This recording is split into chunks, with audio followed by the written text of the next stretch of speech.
වේදනානුපස්සනාව. කතංච පනකෝ භික්කවේ බික්කු වේදනාසු වේදනානුපස්සී විහෙරති. ඉද භික්කවේ බික්කු සුඛං වා වේදනං වේදේමානෝ සුඛං වේදනං වේදයාමීති පජානාති. දුක්ඛං වා වේදනං වේදේමානෝ දුක්ඛං වේදනං වේදයාමීති පජානාති. අදුක්ඛම සුඛං වේදනං වේදේමානෝ අදුක්ඛම සුඛ වේදනං වේදයාමීති පජානාති අනාදි වශයෙන්. අන්න බුදු පියාණන් වහන්සේ පෙන්නනවා මොකද්ද මේ වේදනානුපස්සනාව කියලා කියන්නේ. ඉද බික්කවේ බික්කු සුඛං වා වේදනං වේදේමානෝ සුඛං වේදනං වේදයාමීති පජානාති. සැප වේදනාව දැන් අපි සඳහන් කරානේ වේදනාව දුන්න සැප වේදනාව දුක් වේදනාව දුක්ඛම සුඛ වේදනාව. දැන් ඔබ දන්නව එහෙනම් සැප වේදනාව හටගන්නේ කෙසේද? දුක් වේදනාව හටගන්නේ කෙසේද? අදුක්ඛම සුඛ වේදනාව හටගන්නේ කෙසේද? රාග සම්පස්යෙන් සැප වේදනාව හට ගන්නවා. ද්වේෂ සම්පස්යෙන් දුක වේදනාව හට ගන්නවා. මෝහ සම්පස්යෙන් අදුක්ඛම සුඛ වේදනාව හට ගන්නවා.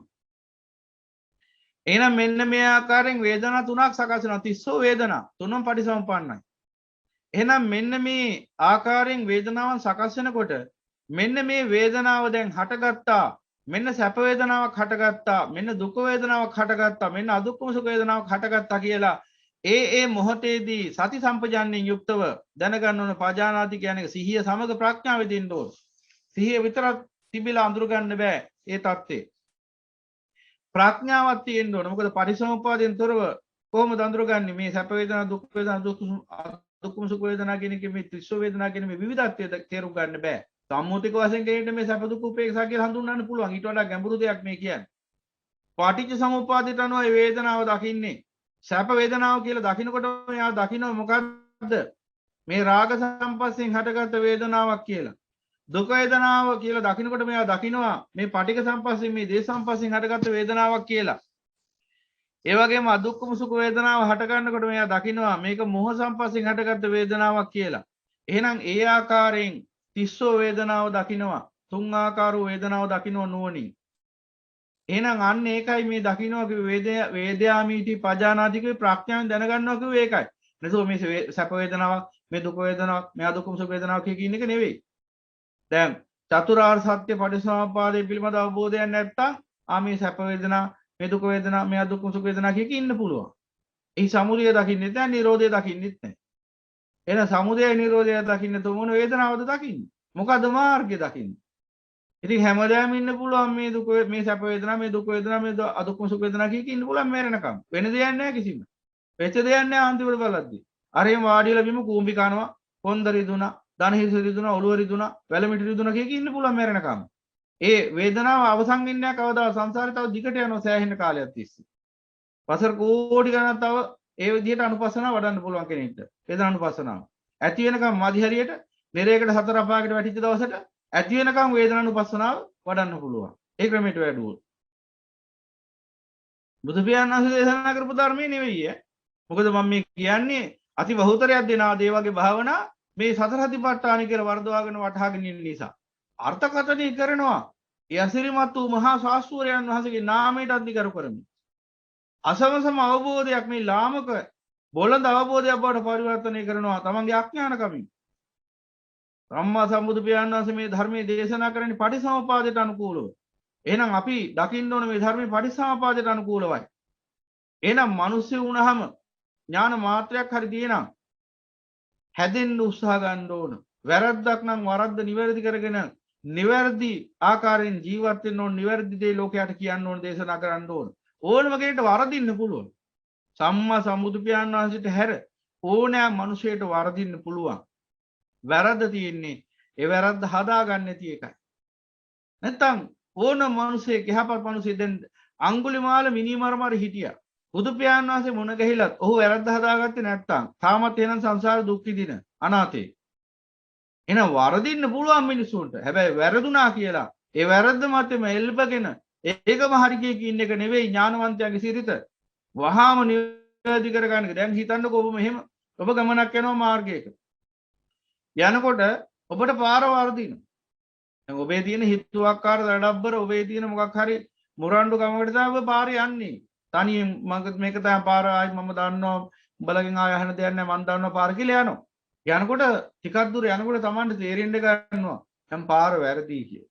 යන පාර වැරදි කියලා Tamanට තේරෙන්න ගත්තාම කරුණා කරලා කියන්න බලන්න පාර වැරදි කියලා තේරුම් ගත්තට පස්සේ ආයි යනවාද ඒ පාරේ කවුරු හරි? යනවනම් මොන જાති මිනිහෙක්ද? වහාම තමන්ගේ හිතුමනාපෙට තමන්ගේ මොකක් හරි තියෙන උද්දච්චකමකට ඒ පාරේ ආවා කියමුකෝ. හැබැයි පාර වැරදි කියලා තේරුම් ගත්තට පස්සේ දැන් එහෙනම් කාගෙන් හරි පාරේ ඉන්න අහිංසක යාචකයෙක්ගෙන් හරි අහනවනේ මහත්තයා සර් හරි කියලා මේ හරි පාර කෝකද කියලා. ඒ වෙලාවට ආඩම්බරකම් උද්දච්චකම් උඩුක්කම් බලනවද? නෑනේ. පාර වැරදුනා නම් කාගෙන් හරි අහගෙන හරි නිවැරදි පාරට යන්න උත්සාහ ගන්නවා නේද? එහෙනම් මේ නිර්වාණ මාර්ගයේදී නිර්වාණ මාර්ගයේදී නමුත් එහෙම වෙන්නේ නැහැ. අන්න එක වැඩේ තියෙන්නේ. අටුවම් බැස්ස අර විඤ්ඤාණ වැරදි අදහස් දෘෂ්ටි වලම බැහැගෙන මෙච්චර කාලයක් අවුරුදු සමාජයට 50ක් 60ක් 70ක් විතර ඔය කියව දේවල් කරලා වෙච්ච කිසිම සෙතක් නැහැ. චේතසංතානයේ කෙලෙස් මාත්‍රයක් නිවිලා නැහැ. හැබැයි තාමත් ඒකම අල්ලගෙන ඒකම හරි ඒව තමයි හරි ඒ හාමුදුරු මෙහෙමනේ කිව්වේ අර එහෙම කියලා පුද්ගල දෘෂ්ටි වලට අහු වෙලා අනාථ වෙච්ච කී දෙනෙක් ඉන්නවද මේ රටේ? බෞද්ධයෝ කිව්වට කොච්චර ඉන්නවද එහෙමයි? අපිට කොච්චර මුණ ගැහිලා තියෙනවද? ලේසියෙන් අර බලුවලිගේ උණුපුරුකේ දැම්මත් ඇදේරින්නේ වගේ එබඳු මිනිසියෝ ධර්මයේ ඔබලා තිබ්බත් කවදාවත් පිරිසිදු වෙන්නේ නැහැ. ඒ අපිරිසිදු සිතින් මේ විදිහටම ඉන්නවා ධර්මයේ ඔබාගෙන හිටියත් පිරිසිදු වෙන්නේ නැහැ. අර කිරිදියෙන් දෙව්වත් අඟුරු සුදු වන කලක් නම් නැත් වගේ. අඟුරු කෑල්ල කොච්චර කිරිදි හේපුවත් සුදු වෙන්නේ නැහැ වගේ සමහර මිනිස්සු ධර්මයේම ඔබාගෙන හිටියත් ධර්මිෂ්ඨ නම් වෙන්නේ අධර්මිෂ්ඨමයි. එහෙමයි අපිට මුණ ගැහිලා තියෙන්නේ. ඒ නිසා මේ කියන්නේ. එසා අපි කිසි කෙනෙක් මේ භයානක සංසාරේ නැවත ඉන්න බලාපොරොත්තු වෙන්නේ සියලු දෙනා අවසන් ගමන් යන්න බලාපොරොත්තු වෙන්නේ මේ සංසාරේ. ඒ නිසා කිසිම ආකාරයකින් ඔය කෝන්තර අහුකොන්තියල යන්න අවශ්‍ය නැහැ. ඒ සියල්ල නැති කරලා අවසන් කරලා සියලු දෙනාට හැකිතරම් සාන්තිය සැපත උදා කරලා මේ සංසාරෙන් නික්මෙන එක තමයි බුදු පියාණන් වහන්සේගේ ශ්‍රාවකයෙක්ගේ පැතුම වෙන්නේ. එහෙනම් අන්නේ පැතුමෙන් අපි සියලු දෙනා කටයුතු කරන්න ඕන. සියලු අහුකොන් ඉවත් කරගෙන දෘෂ්ටිවාද ඔක්කොම බල්ලට දාලා අමා ධර්මය අවබෝධ කරගෙන මේ සංසාර දුක නිදහසින් උත්සාහ ගන්න සියලුම පින්වතුන්. මොකද මම මේ දේ නැවත පුනරුච්චාරණය කරමින් කියන්නෙම මෙතන තමයි හිර වෙලා ඉන්නේ කොට දෙන්නේ. චතුරාර්ය සත්‍ය ධර්මයේ අහලත් නැහැ. ත්‍රිලක්ෂණය දන්නෙත් නැහැ. පටිසමුපාදය අවබෝධ වුණේ නැහැ. ඒ ලක්ෂණ වශයෙන් සත්‍ය වශයෙන් පටිසමුපාද ධර්ම වශයෙන් කිසිම දෙයක් අවබෝධ වුණේ නැහැ. හැබැයි යනවා සතර සතිපට්ඨානෙ වඩා. චතුරාර්ය සත්‍ය කියන්නේ මොකද්ද කියලා උඩින් බලනවා. යංකින්ච සමුදය ධම්මං සබ්බන්තං නිරෝධ ධම්මන්ති කිව්වහම මොකද්ද කියලා අහුවාම කට උත්තර නැති වෙනවා. පටිසමුපාදය කියන වචනේ ඇහෙනකොටත් බයයි. ඒත් යනවා සතර සතිපට්ඨානෙ වඩා.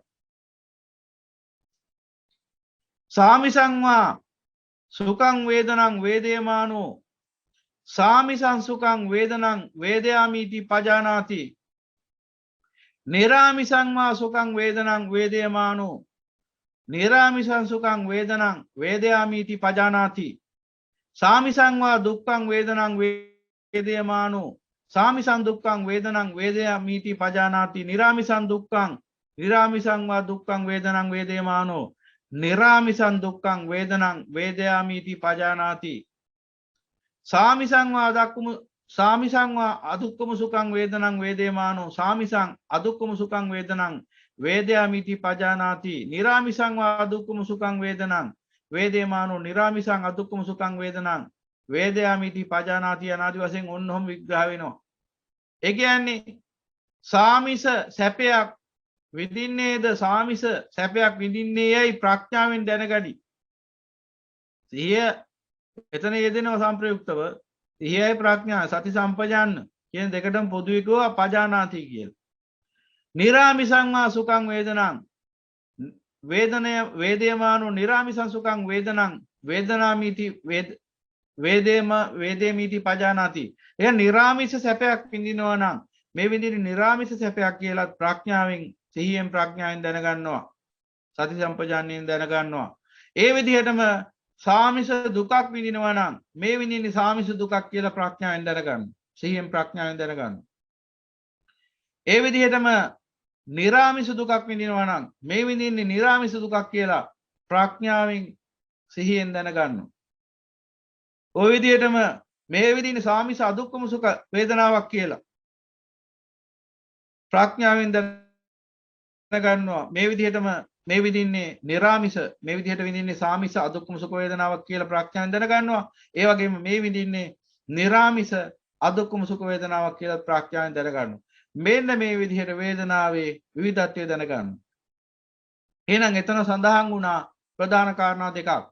සාමිස නිරාමිස කියලා වචන දෙකක් එක්ක. සාමිස සැප දුක උපේක්ෂා. නිරාමිස සැප දුක උපේක්ෂා. එහෙනම් දැන් අපි බලමු මේ මොකද්ද මේ සාමිස මේ නිරාමිස කිව්වේ කියලා. සාමිස සැපේ කියන්නේ මොකක්ද? නිරාමිස සැපේ කියන්නේ මොකක්ද?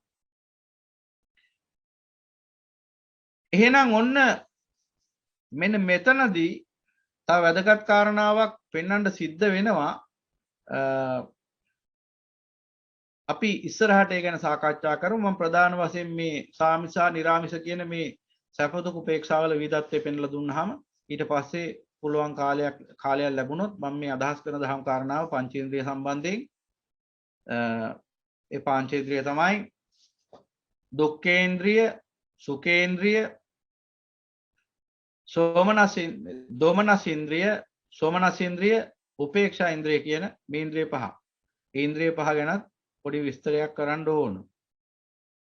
දැන් මේ ඉන්ද්‍රිය පහ ගැන පොඩි විස්තරයක් කියන්න ඕන. එතකොට මේ නිරාමිස වේදනාව කියන එක පිළිබඳව තේරුම් ගන්නත් මම හිතන්නේ පහසුවක් වෙයි.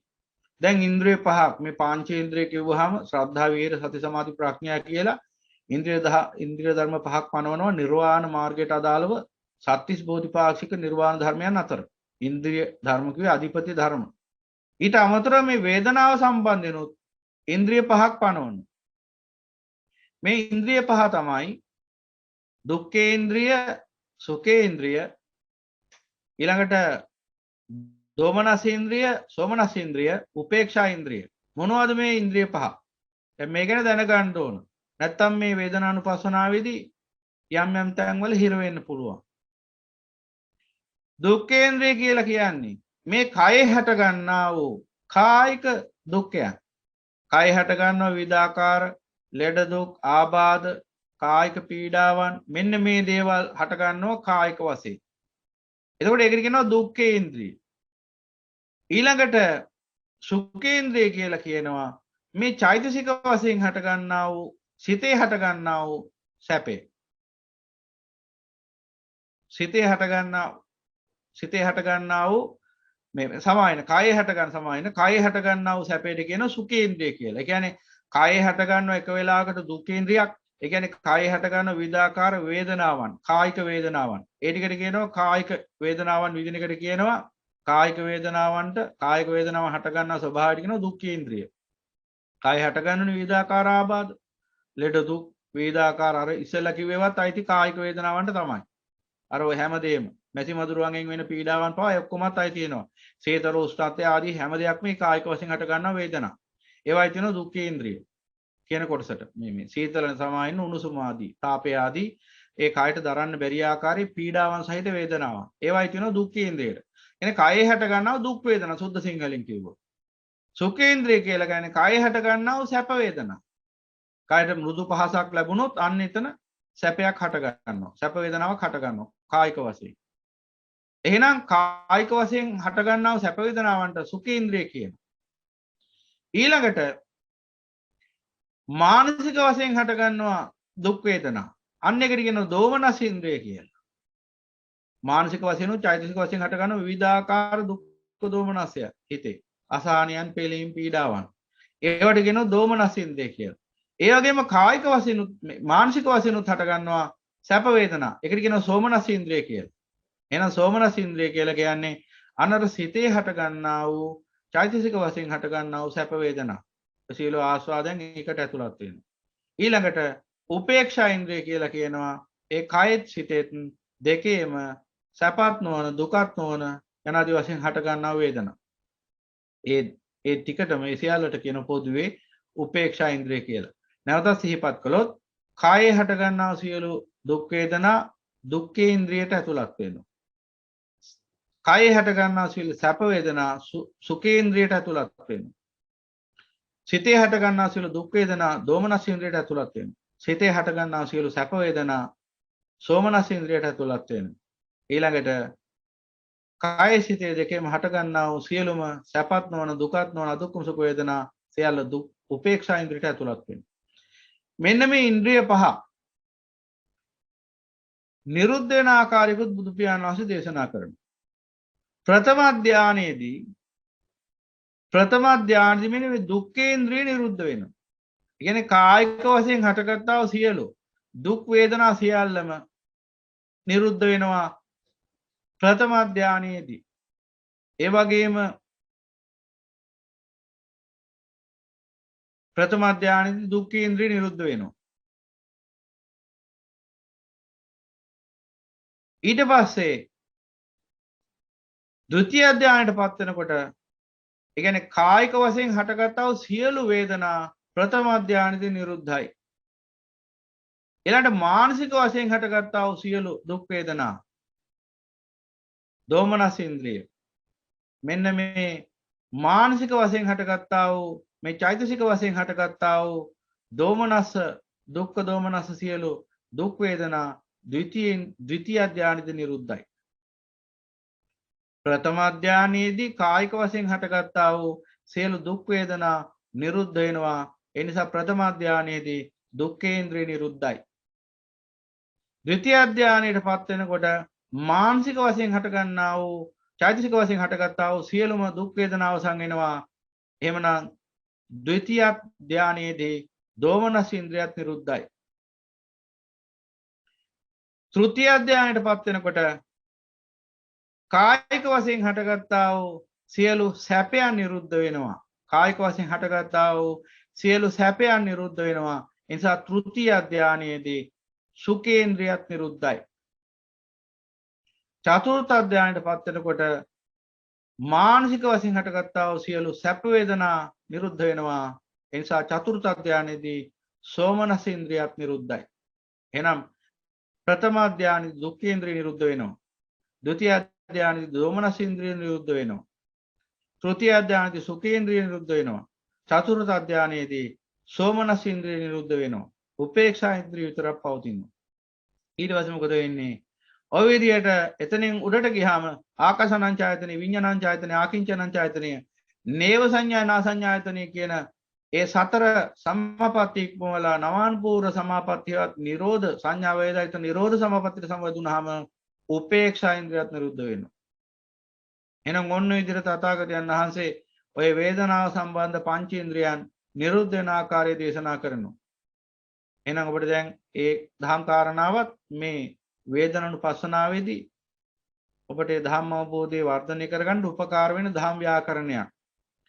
එතනදී පින්වතුනි මේ උපේක්ෂා ඉන්ද්‍රිය පිළිබඳව තව යමක් කියන්න ඕන. අනිත් ඉන්ද්‍රියන් හතර නම් ඔබට හොඳට වැටහෙනවා ඇති.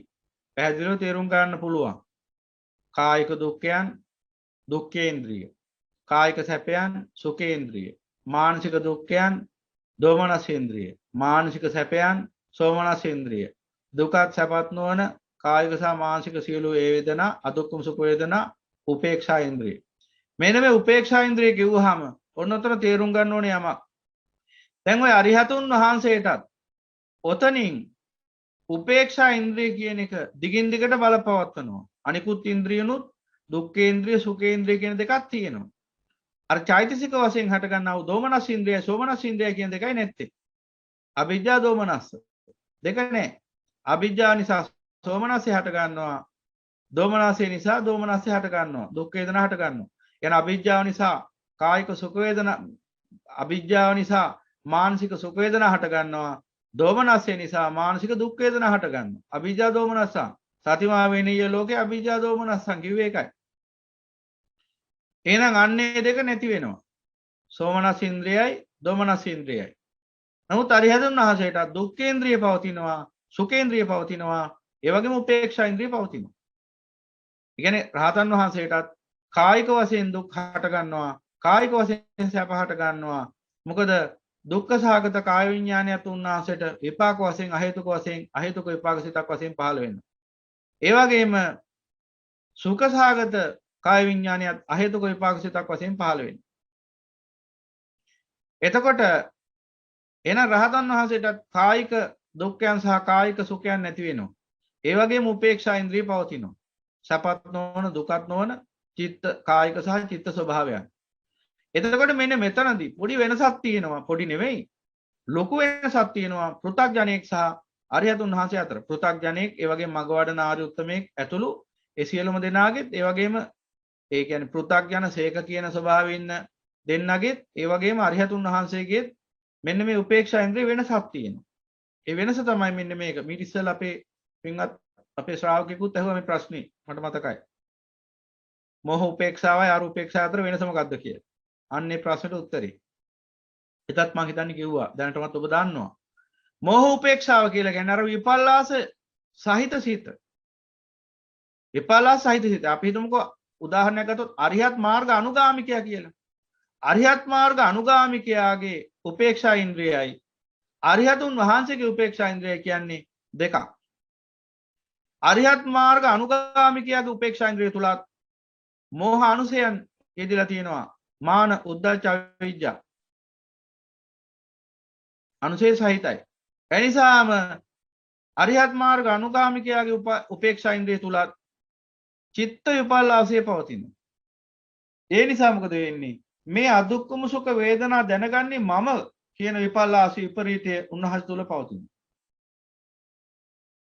මේ දුක සැප මේ අදුක්කම සුඛ වේදනා දැනගන්නේ මම කියන විපල්ලාසයෙන් නිදහස් වෙන්න බෑ අරිහත් මාර්ග අනුගාමිකයාට.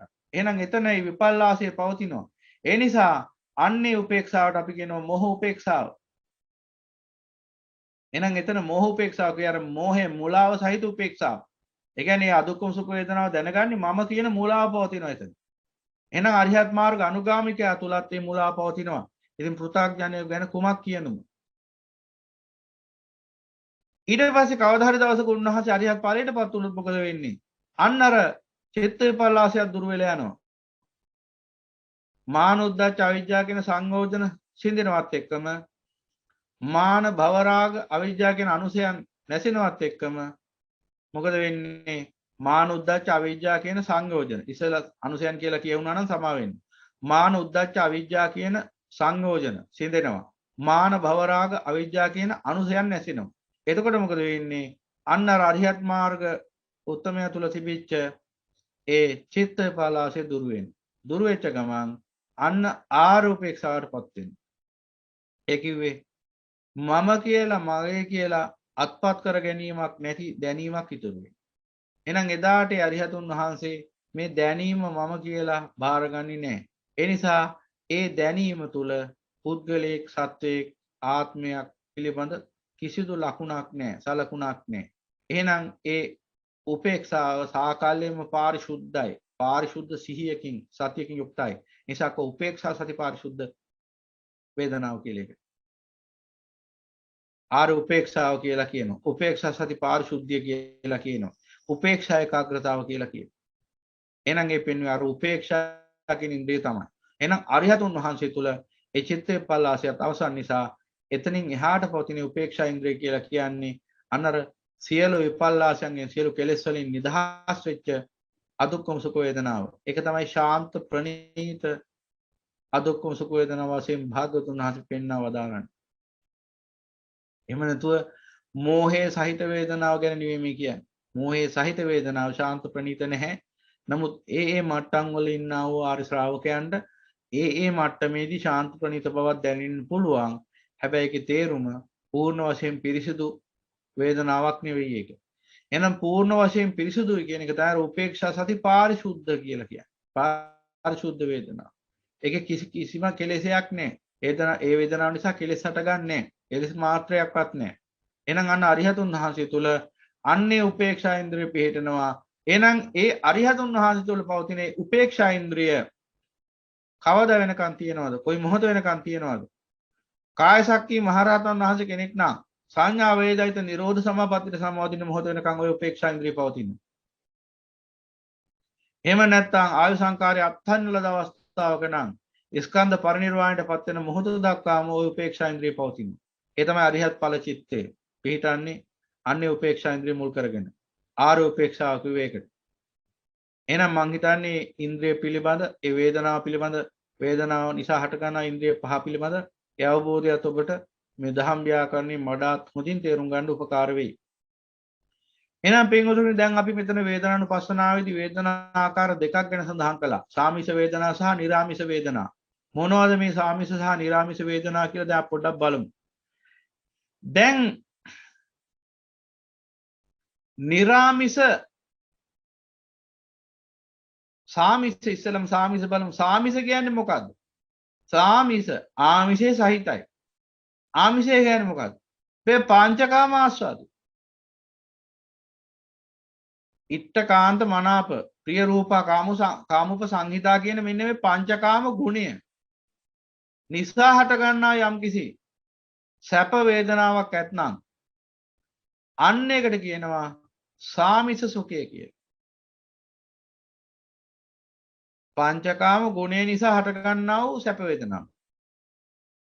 එහෙනම් අන්න බුදු පියාණන් වහන්සේ පෙන්වා දෙනවා සාමිෂ සුඛය කියන්නේ මොකක්ද කියලා අහුවොත් අනුන්වහන්සේ පෙන්වා දෙනවා සාමිෂ සුඛය anu ඉත්තකාන්ත මනාප ප්‍රිය රූපා කාමූප සංහිතා කියන මේ පංචකාම ගුණය පටිච්ච වෙලා හේතුඵල කරගෙන හේතු වශයෙන් ප්‍රත්‍ය කරගෙන එයින් උපදින යම්කිසි සැප වේදනාවක් ඇත්නම් මෙන්න මේකට කියනවා සාමිෂ සුඛය කියලා. එහෙනම් නිරාමිෂ සුඛය කියන්නේ මොකක්ද? නිරාමිෂ සුඛය කියන්නේ මොකක්ද? නිරාමිෂ සුඛය පවතින්නේ කොහෙද? නිරාමිෂ සුඛය පවතින්නේ ප්‍රථම ධානය, ද්විතීය ධානය, තෘතීය ධානය කියන ධාන තුන. සවිතක්ක සවිචාර ප්‍රීති සුඛ ඒකාග්‍රතාව. අන්න සුඛ කියනවා. ඔය සුඛ කියලා කියන්නේ ධාන තුල සුඛය කියලා කියන්නේ ඔන්න ඔය නිරාමිෂ සුඛය. හැබැයි නිකන් දැහැන් ගැන නෙවෙයි මේ කියන්නේ. ලෝකෝත්තර දැහැන් ගැන.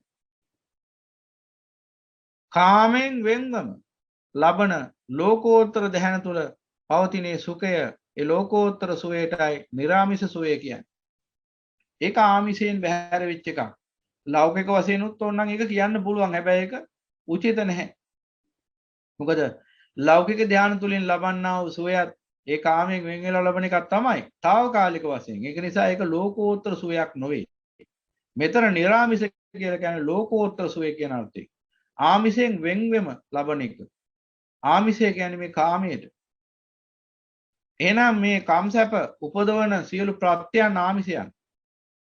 එහෙනම් ඒ ඉෂ්ඨකාන්ත මනාප ප්‍රිය කාමුප සංහිතා කියන ගුණයන්ගෙන් යුක්ත රූප ශබ්ද ගන්ධ රස ස්පර්ශ ඇසුරෙන් උපදින්නා වූ යම් සැපයක් ඇතනම් ඒ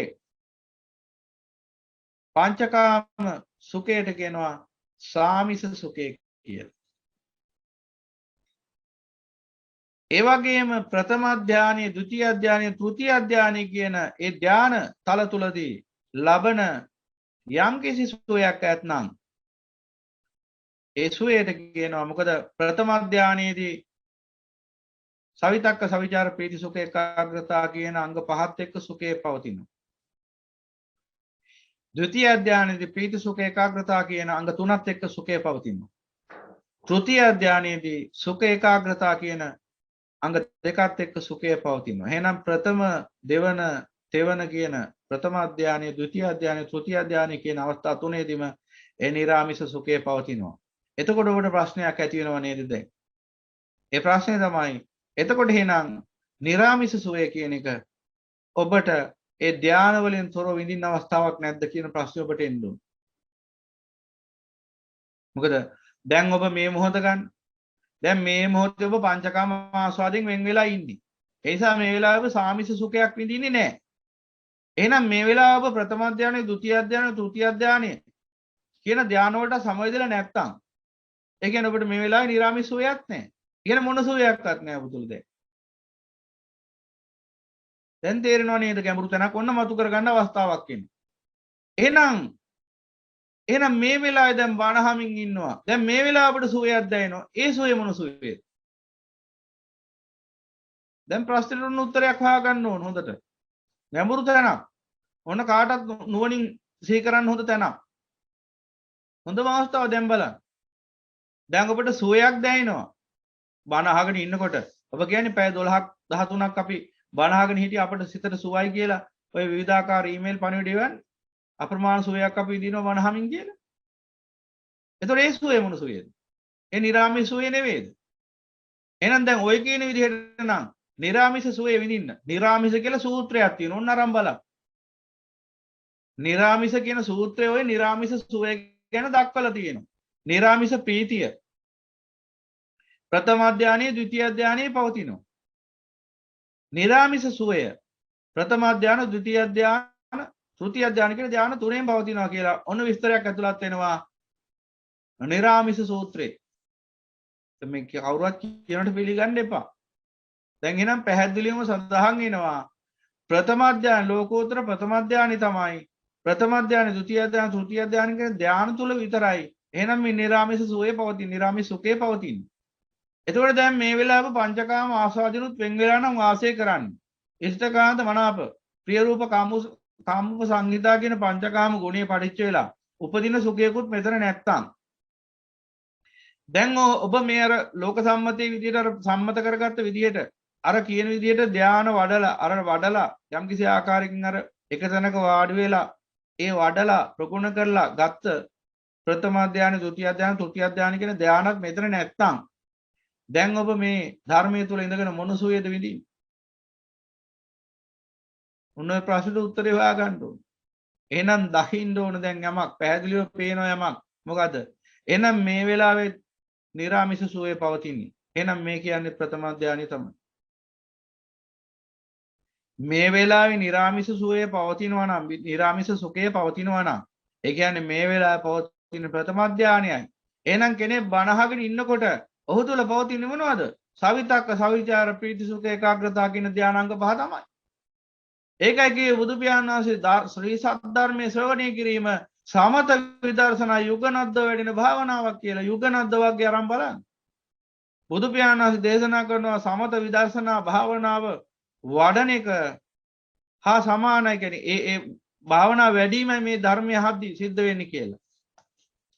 එහෙනම් ධර්ම ශ්‍රවණයේදී සමත විදර්ශනා වැඩෙනවා නම් එතන සමතේ වැඩෙනවා විදර්ශනා වැඩෙනවා සමත පූර්වාංගම විදර්ශනා වැඩෙනවා. ආකාර දෙකටම එක වෙන්න පුළුවන්. විදර්ශනා පූර්වාංග සමතේ වෙන්නත් පුළුවන්. මොකද එකිනෙකාගේ ශ්‍රද්ධා වීර්ය සති සමාධි ප්‍රඥාන්ති ධර්මයන්ගේ තියෙන නානත්වයේ මත කෙනෙක්ගේ මුලින් සමාධිය ඇති වෙලා පස්සේ විදර්ශනා ඥානය අවදි වෙන්න පුළුවන්. නැත්නම් තව කෙනෙක්ගේ විදර්ශනා ඥානය මුලින් අවදි වෙලා පස්සේ සමාධිය ගොඩනගෙන වෙන්න පුළුවන්. ඒ නිසා මොන විදියෙන් හරි බණහද්දී සමතයයි විදර්ශනාවයි එකට යෙදෙනවා. ඒ අර්ථය යුගනද්ද කියන්නේ. එකට යෙදෙනවා යුගනද්දව. එහෙනම් මේ වෙලාවේ සමත විදර්ශනා වැඩිනවා නම් එහෙනම් මේ වෙලාවේ වැඩින ධානය තමයි ලෝකෝත්තර ධ්‍යාන. එහෙනම් මේ ලෝකෝත්තර ධ්‍යාන තුල ඔබ ඉන්නේ ප්‍රථම ධානය තුල. හැබැයි ඒ ධානය පූර්ණ වශයෙන් පූර්ණ වෙලා නැහැ. ඒකයි වෙනසකට තියෙන්නේ. ඒ ධානය උපචාර මට්ටමින් ඔබ අත්දකින්නේ. අර්පණා මට්ටමට යනකොට මීටත් වඩා ශාන්ත ප්‍රණීත බවක් නිරාමිස සුවයක් දැනෙන්න ගන්නවා. ඒකයි වෙනස. එහෙනම් අන්න එක නුවණින් තේරුම් ගන්න ඕන.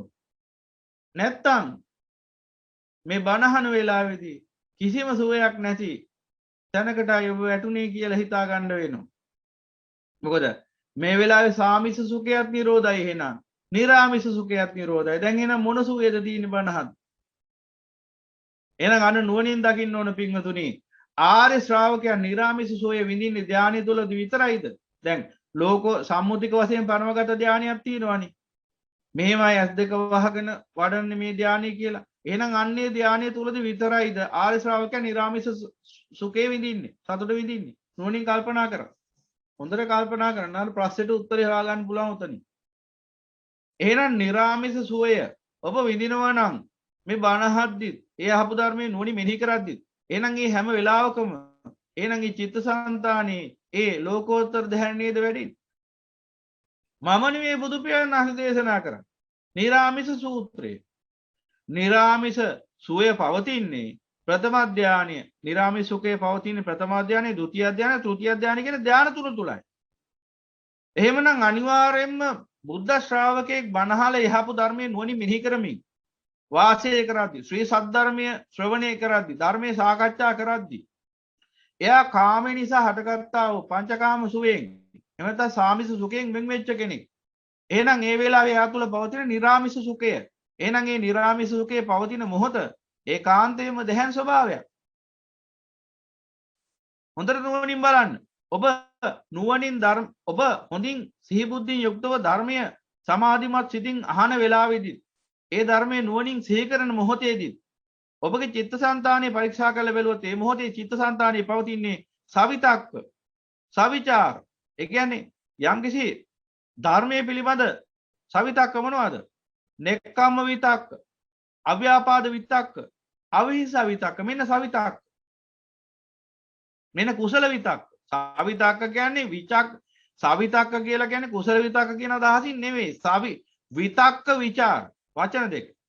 විතක්ක විචාර කියන එක තමයි කුසල විතක්ක සහ කුසල විතක්ක සහ අකුසල විතක්ක යන ආදි වශයෙන් බෙදන්නේ. කුසල විතක්ක විචාර, අකුසල විතක්ක විචාර. අකුසල විතක්ක විචාර තමයි කාම විතක්ක, ව්‍යාපාද විතක්ක, විහිංසා විතක්ක විචාර. එහෙනම් කාම, ව්‍යාපාද, විහිංසා කියන විතක්ක විචාර අකුසල විතක්ක විචාර.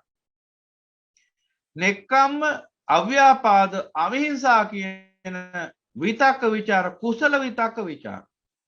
කුසල සහ අකුසල විතක්ක විචාර කොටස් දෙකකට බෙදෙනවා. විතක්ක සංතාන සූත්‍රය අරන් බලන්න. තමා වෙන්න. ද්වේදා විතක්ක සූත්‍රය අරන් බලන්න. ද්වේදා විතක්ක සූත්‍රය අරන් බලන්න. විතක්කාකාර දෙකයි කුසල විතක්ක සහ අකුසල විතක්ක. එනතර සවිතක්ක කියන්නේ මොන අර්ථයෙන්ද? විතක්ක සහිතයි කියන්නේ. සවිචාර කියන්නේ විචාර සහිතයි. එහෙනම් ලෝකෝත්තර ප්‍රථම දැහැණි ඒ දැහැන් ස්වභාවයේදී චිත්ත ස්වභාවයේදී පවතින්නේ සවිතක්ක සවිචාරකව අපි නුවණින් දකින්න ඕන. ඒ අකුසල චිත්ත ස්වභාවයක් නෙවෙයි කුසල චිත්ත ස්වභාවයක්. ඒ නිසා එහෙනම් ඒ චිත්ත ස්වභාවය තුළ පවතින්න ඕන නෙක්ඛම්ම විතක්ක විචාර, අව්‍යාපාද විතක්ක විචාර, අවිහිංසා විතක්ක විචාර. එහෙනම් අන්නේ ටික ටිකව සවිතක්ක සවිචාර කිය. එහෙනම් බණහගෙන ඉන්නකොට ඔබ තුල වැඩෙන්නේ අහපු බණ නුවණින් මෙනෙහි කරනකොට ඔබ තුල වැඩෙන්නේ ඔන්න ඔය කිව්ව නෙක්ඛම්ම, අවිහිංසා, අව්‍යාපාද විතක්ක විචාර. ඒ අර්ථයෙන් සවිතක්ක සවිචාර පවතිනවා. එහෙනම් මේ මොහොත තුල ඒ වගේම තමයි ඒ නිසා හටගත්තා වූ ප්‍රීතිය, නිරාමිස ප්‍රීතිය තියෙනවා. කාමයෙන් වෙන්වීම නිසා විවේකයෙන් හටගත්තා වූ ප්‍රීතියක් තියෙන ඔබ තුල. ඒකත් දකින්න පුළුවන්. නිරාමිස ප්‍රීතියකින් ඔබ ඉන්නේ. මොකද කාමයේ ආස්වාදයේ විඳිනකොට හටගත්තා සාමිස ප්‍රීතියක් තියෙනවා. එතකොට ඉන්න ඒ සුවය තුල, ඒ ප්‍රීතිය තුල. දැන් ඔබ ඉන්නේ කාමයෙන් වෙන් වෙලා මේ මොහොතේ. මේ ශ්‍රී සද්ධර්මයේ ශ්‍රවණය කරමින් ඉන්නේ. එහෙනම් මේ වෙලාවේ ඔබ තුල පවතිනවා අන්නර කියන නිරාමිස ප්‍රීතිය. එහෙනම් ඒකම හට ගන්නවා නිරාමිස සුඛය. නිරාමිස ප්‍රීතිය කියන්නේ චිත්තසංතානයේ දැනෙනවා මේ අනවබෝධයෙන් නිදහස් වෙලා අවබෝධයට පත් වෙලා කෙලෙස් දුරු කරමින් අමා මෑණියන් වහන්සේගේ අමා ධාම ඔස්සේ ගමන් කරනකොට හිත පුරා ගලන්නා වූ ප්‍රීතියක් හට ගන්නවා. සතර අපායෙන් නිදහස්, භයංකාර සංසාර දුකින් නිදහස්, නිවන් මඟ වඩන ඒකාන්ත වශයෙන් නියතෝ සම්බෝධි පරායනෝ නිවන පිණිසම ගමන් කරන ආර්ය ශ්‍රාවකෙක් වශයෙන් තමාගේ අවබෝධය තුලින් තමන්ව දකිනකොට අන්නේ පුද්ගලයා තුළ ඇති වෙනවා ප්‍රීතිය. ප්‍රත්‍යක්ෂ ඥාන වලින් තමයි ප්‍රීතිය උත්පාද කරලා දෙන්නේ. ප්‍රත්‍යක්ෂ ඥාන පහක් ගැන අපි දේශනා කළා මතක ඇති. බුදු පියාණන් වහන්සේ 19 ප්‍රත්‍යක්ෂ ඥාන පෙන්නනවා. එයින් අපි ඒ ඵලයන්ට අදාළව පහ ගිහිල්ලා ඒ පහ කිව්වොත් මාර්ගය මෙතෙක් ආපු මාර්ගය දැකීමේ ප්‍රත්‍යක්ෂ ඥානය, ඒ මාර්ගය ඇවිල්ලා ලද ඵලය දැකීමේ ප්‍රත්‍යක්ෂ ඥානය, මෙතෙක් මේ මාර්ගය ඇවිල්ලා මේ ඵලය ලැබලා අවසන් වෙච්ච කෙලෙස් ප්‍රමාණය දකින්න ප්‍රත්‍යක්ෂ ඥානය, තවදුරටත් ඉදිරියේ ගෙවා හැරීමට ඇති කෙලෙස් දකින්න ප්‍රත්‍යක්ෂ ඥානය, ඒ වගේම නිවන අත් දකින්න ප්‍රත්‍යක්ෂ ඥානය කියන ආකාරයෙන් ඥාන පහක් තියෙනවා ප්‍රත්‍යක්ෂ ඥාන. ඔය විදිහට සෝවාන් ඵලයට 5යි, ඔය විදිහටම සෝවාන් ඵලයට 5යි, සකදාගාමී ඵලයට 5යි, අනාගාමී ඵලයට 5යි, අරිහත් ඵලයේදී 4ක් වෙනවා. මොකද මාර්ගය දකින්න ප්‍රත්‍යක්ෂ ඥානය, ඵලය දකින්න ප්‍රත්‍යක්ෂ ඥානය, ඒ මාර්ගය තුල, ඒ ඵලය තුල, අරිහත් ඵලය තුල අවසන් වෙච්ච කෙලෙස් දකින්න ප්‍රත්‍යක්ෂා ඥානය සහ අවසන් කරන්න තව දුරටත් කෙලෙස් නැති නිසා ඒ ප්‍රත්‍යක්ෂා ඥානිය නෑ. ඊළඟට නිවන ප්‍රත්‍යක්ෂ කරගත්ත නිවනක් දකින්න ප්‍රත්‍යක්ෂා ඥානිය. එහෙනම් අරියතුන් වහන්සේට ප්‍රත්‍යක්ෂා ඥාන හතරයි පිළිටන්නේ. තව දුරටත් කෙලෙස් අවසන් කිරීම පිළිබඳ ප්‍රත්‍යක්ෂා ඥානියක් පිළිටන්නේ නැහැ. එහෙනම් රහතන් වහන්සේට හතරයි.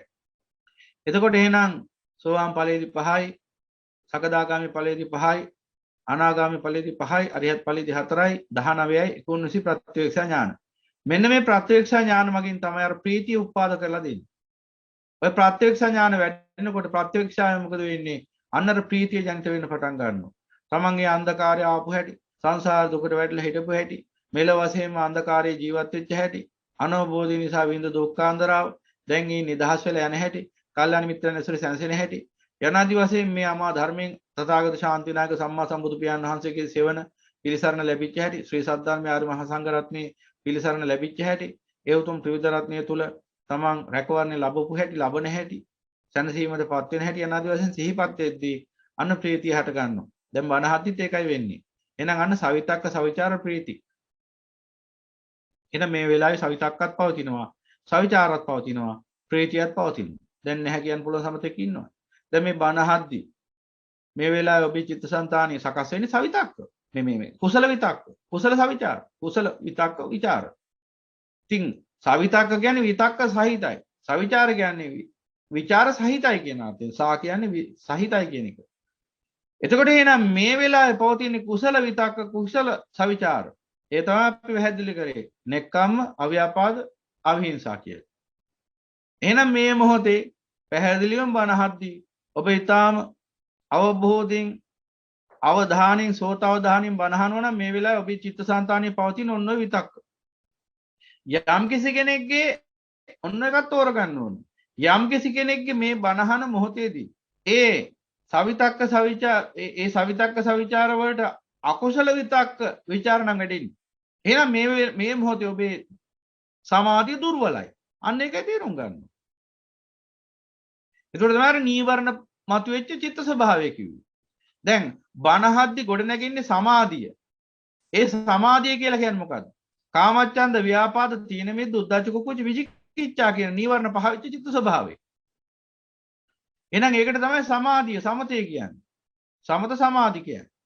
එහෙනම් කල්පනා කරන්න දැන් මේ බණහන මොහොතේ ඔබේ චිත්තසංතානෙ කාමච්ඡන්දේ නැත්තම් කාම විතර්ක ਵਿਚාර හටගන්නේ නැහැ. ව්‍යාපාදේ නැත්තම් ව්‍යාපාදයේ විචිකිච්ඡා, උද්ධච්ච කුක්කුච්ච, තීන මිද්ද ආදී ඒ සියලුම නීවරණ ධර්ම පහ වෙලා නම් තියෙන මේ වෙලාවේ චිත්තසංතානෙ. එහෙනම් කාම විතර්ක හටගන්නෙත් නැහැ. ව්‍යාපාද විතර්ක හටගන්නෙත් නැහැ. විහිංසා විතර්ක හටගන්නෙත් නැහැ. එහෙනම් මේ වෙලාවේ චිත්තසංතානෙ පවතින්නේ නෙක්ඛම්ම විතක්ක. නෙක්ඛම්ම විතක්ක, ඒ වගේම අව්‍යාපාද විතක්ක, අවිහිංසා විතක්ක. ඒ සමගම ඊට අනුකූල ਵਿਚාරය හට ගන්නවා. නෙක්ඛම්ම විතක්ක ਵਿਚාර යන ආදි වශයෙන් ඉතුරු ඒවැයි. එහෙනම් මේ වෙලාව යන්න සවිතක්ක සවිචාර තියෙන බව අපි දන්නවා. අර කිව්වා වගේ මේ ධර්මයේ නුවණින් ඔබ ශ්‍රවණය කරමින් ඉන්නකොට ප්‍රත්‍යක්ෂ වෙනවා ධර්මයේ නිසා ප්‍රීතියක් ජනිත වෙනවා. සවිතක්ක සවිචාර ප්‍රීති. ඊළඟට මොකද වෙන්නේ? ඒ නිසා හටගත්තු සැපයක් දැනෙනවා ඔබට. මෙතෙක් මේ පංචකාම ආස්වාදයේ තුලින් ලද සැපයට වඩා ඉමහත් වූ ශාන්ත ප්‍රණීත සැපයක් දැනෙනවා. ඒ සැපය ඇවිල්ලා ඊතං සන්තං ඊතං පනිතං යදිදං සබ්බ සංකාර සමතෝ.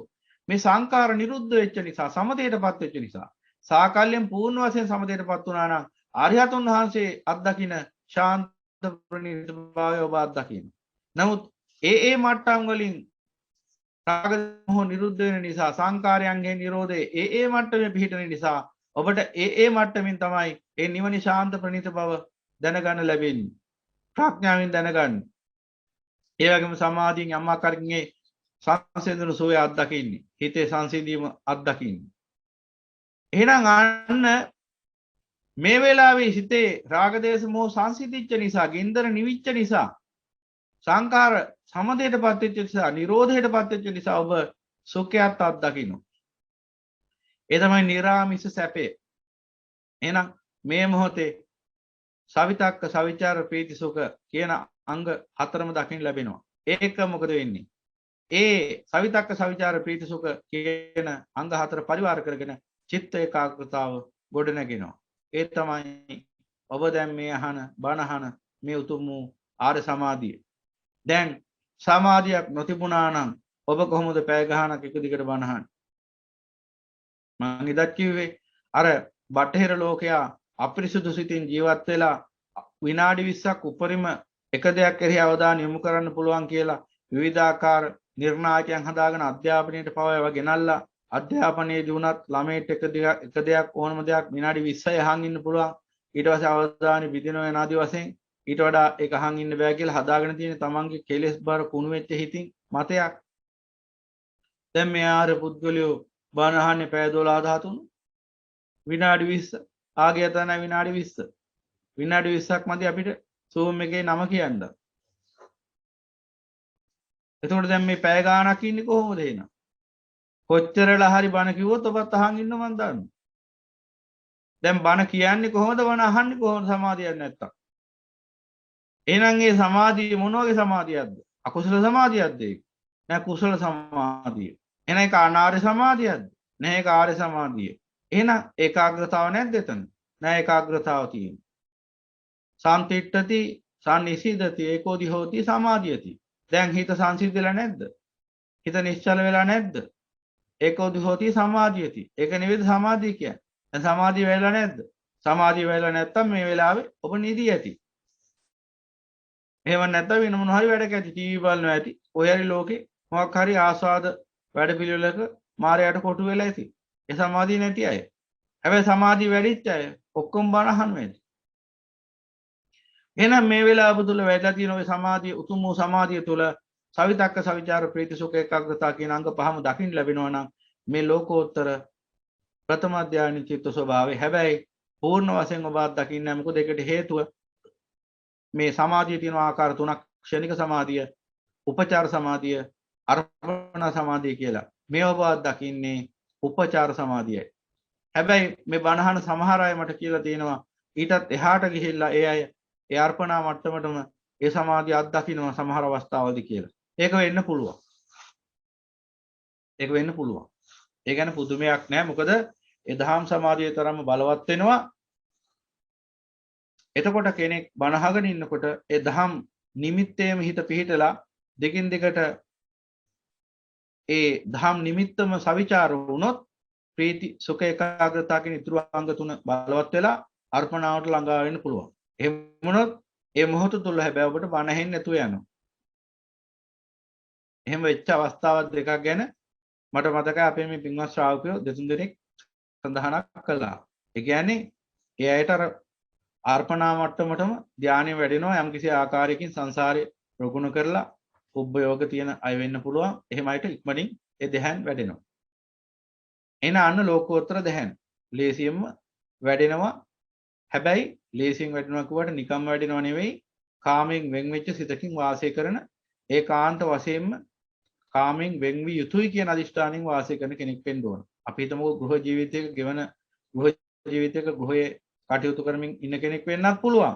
හැබැයි එයා ඒකාන්ත දැඩි අදිෂ්ඨානකින් යුක්ත වාසය කරනවා. කවදා හෝ කොයි මොහොතක හෝ සියලු කාමයන්ගෙන් නික්මිලා උතුම් වූ පැවිද්දටපත් වෙලා උතුම් අරිහත් ඵලය දක්වා ළඟා වෙනවා. මේ ජීවිතේදීම පරිනිර්වාණයටපත් වෙන යන ආදි වශයෙන් දැඩි අදිෂ්ඨානයන් තියෙන පින්වතුන් ඉන්නවා. මෙන්න මේ අයට ලේසියෙන් වැඩිනවා. ඒකට ලේසියෙන් වැඩිනවා.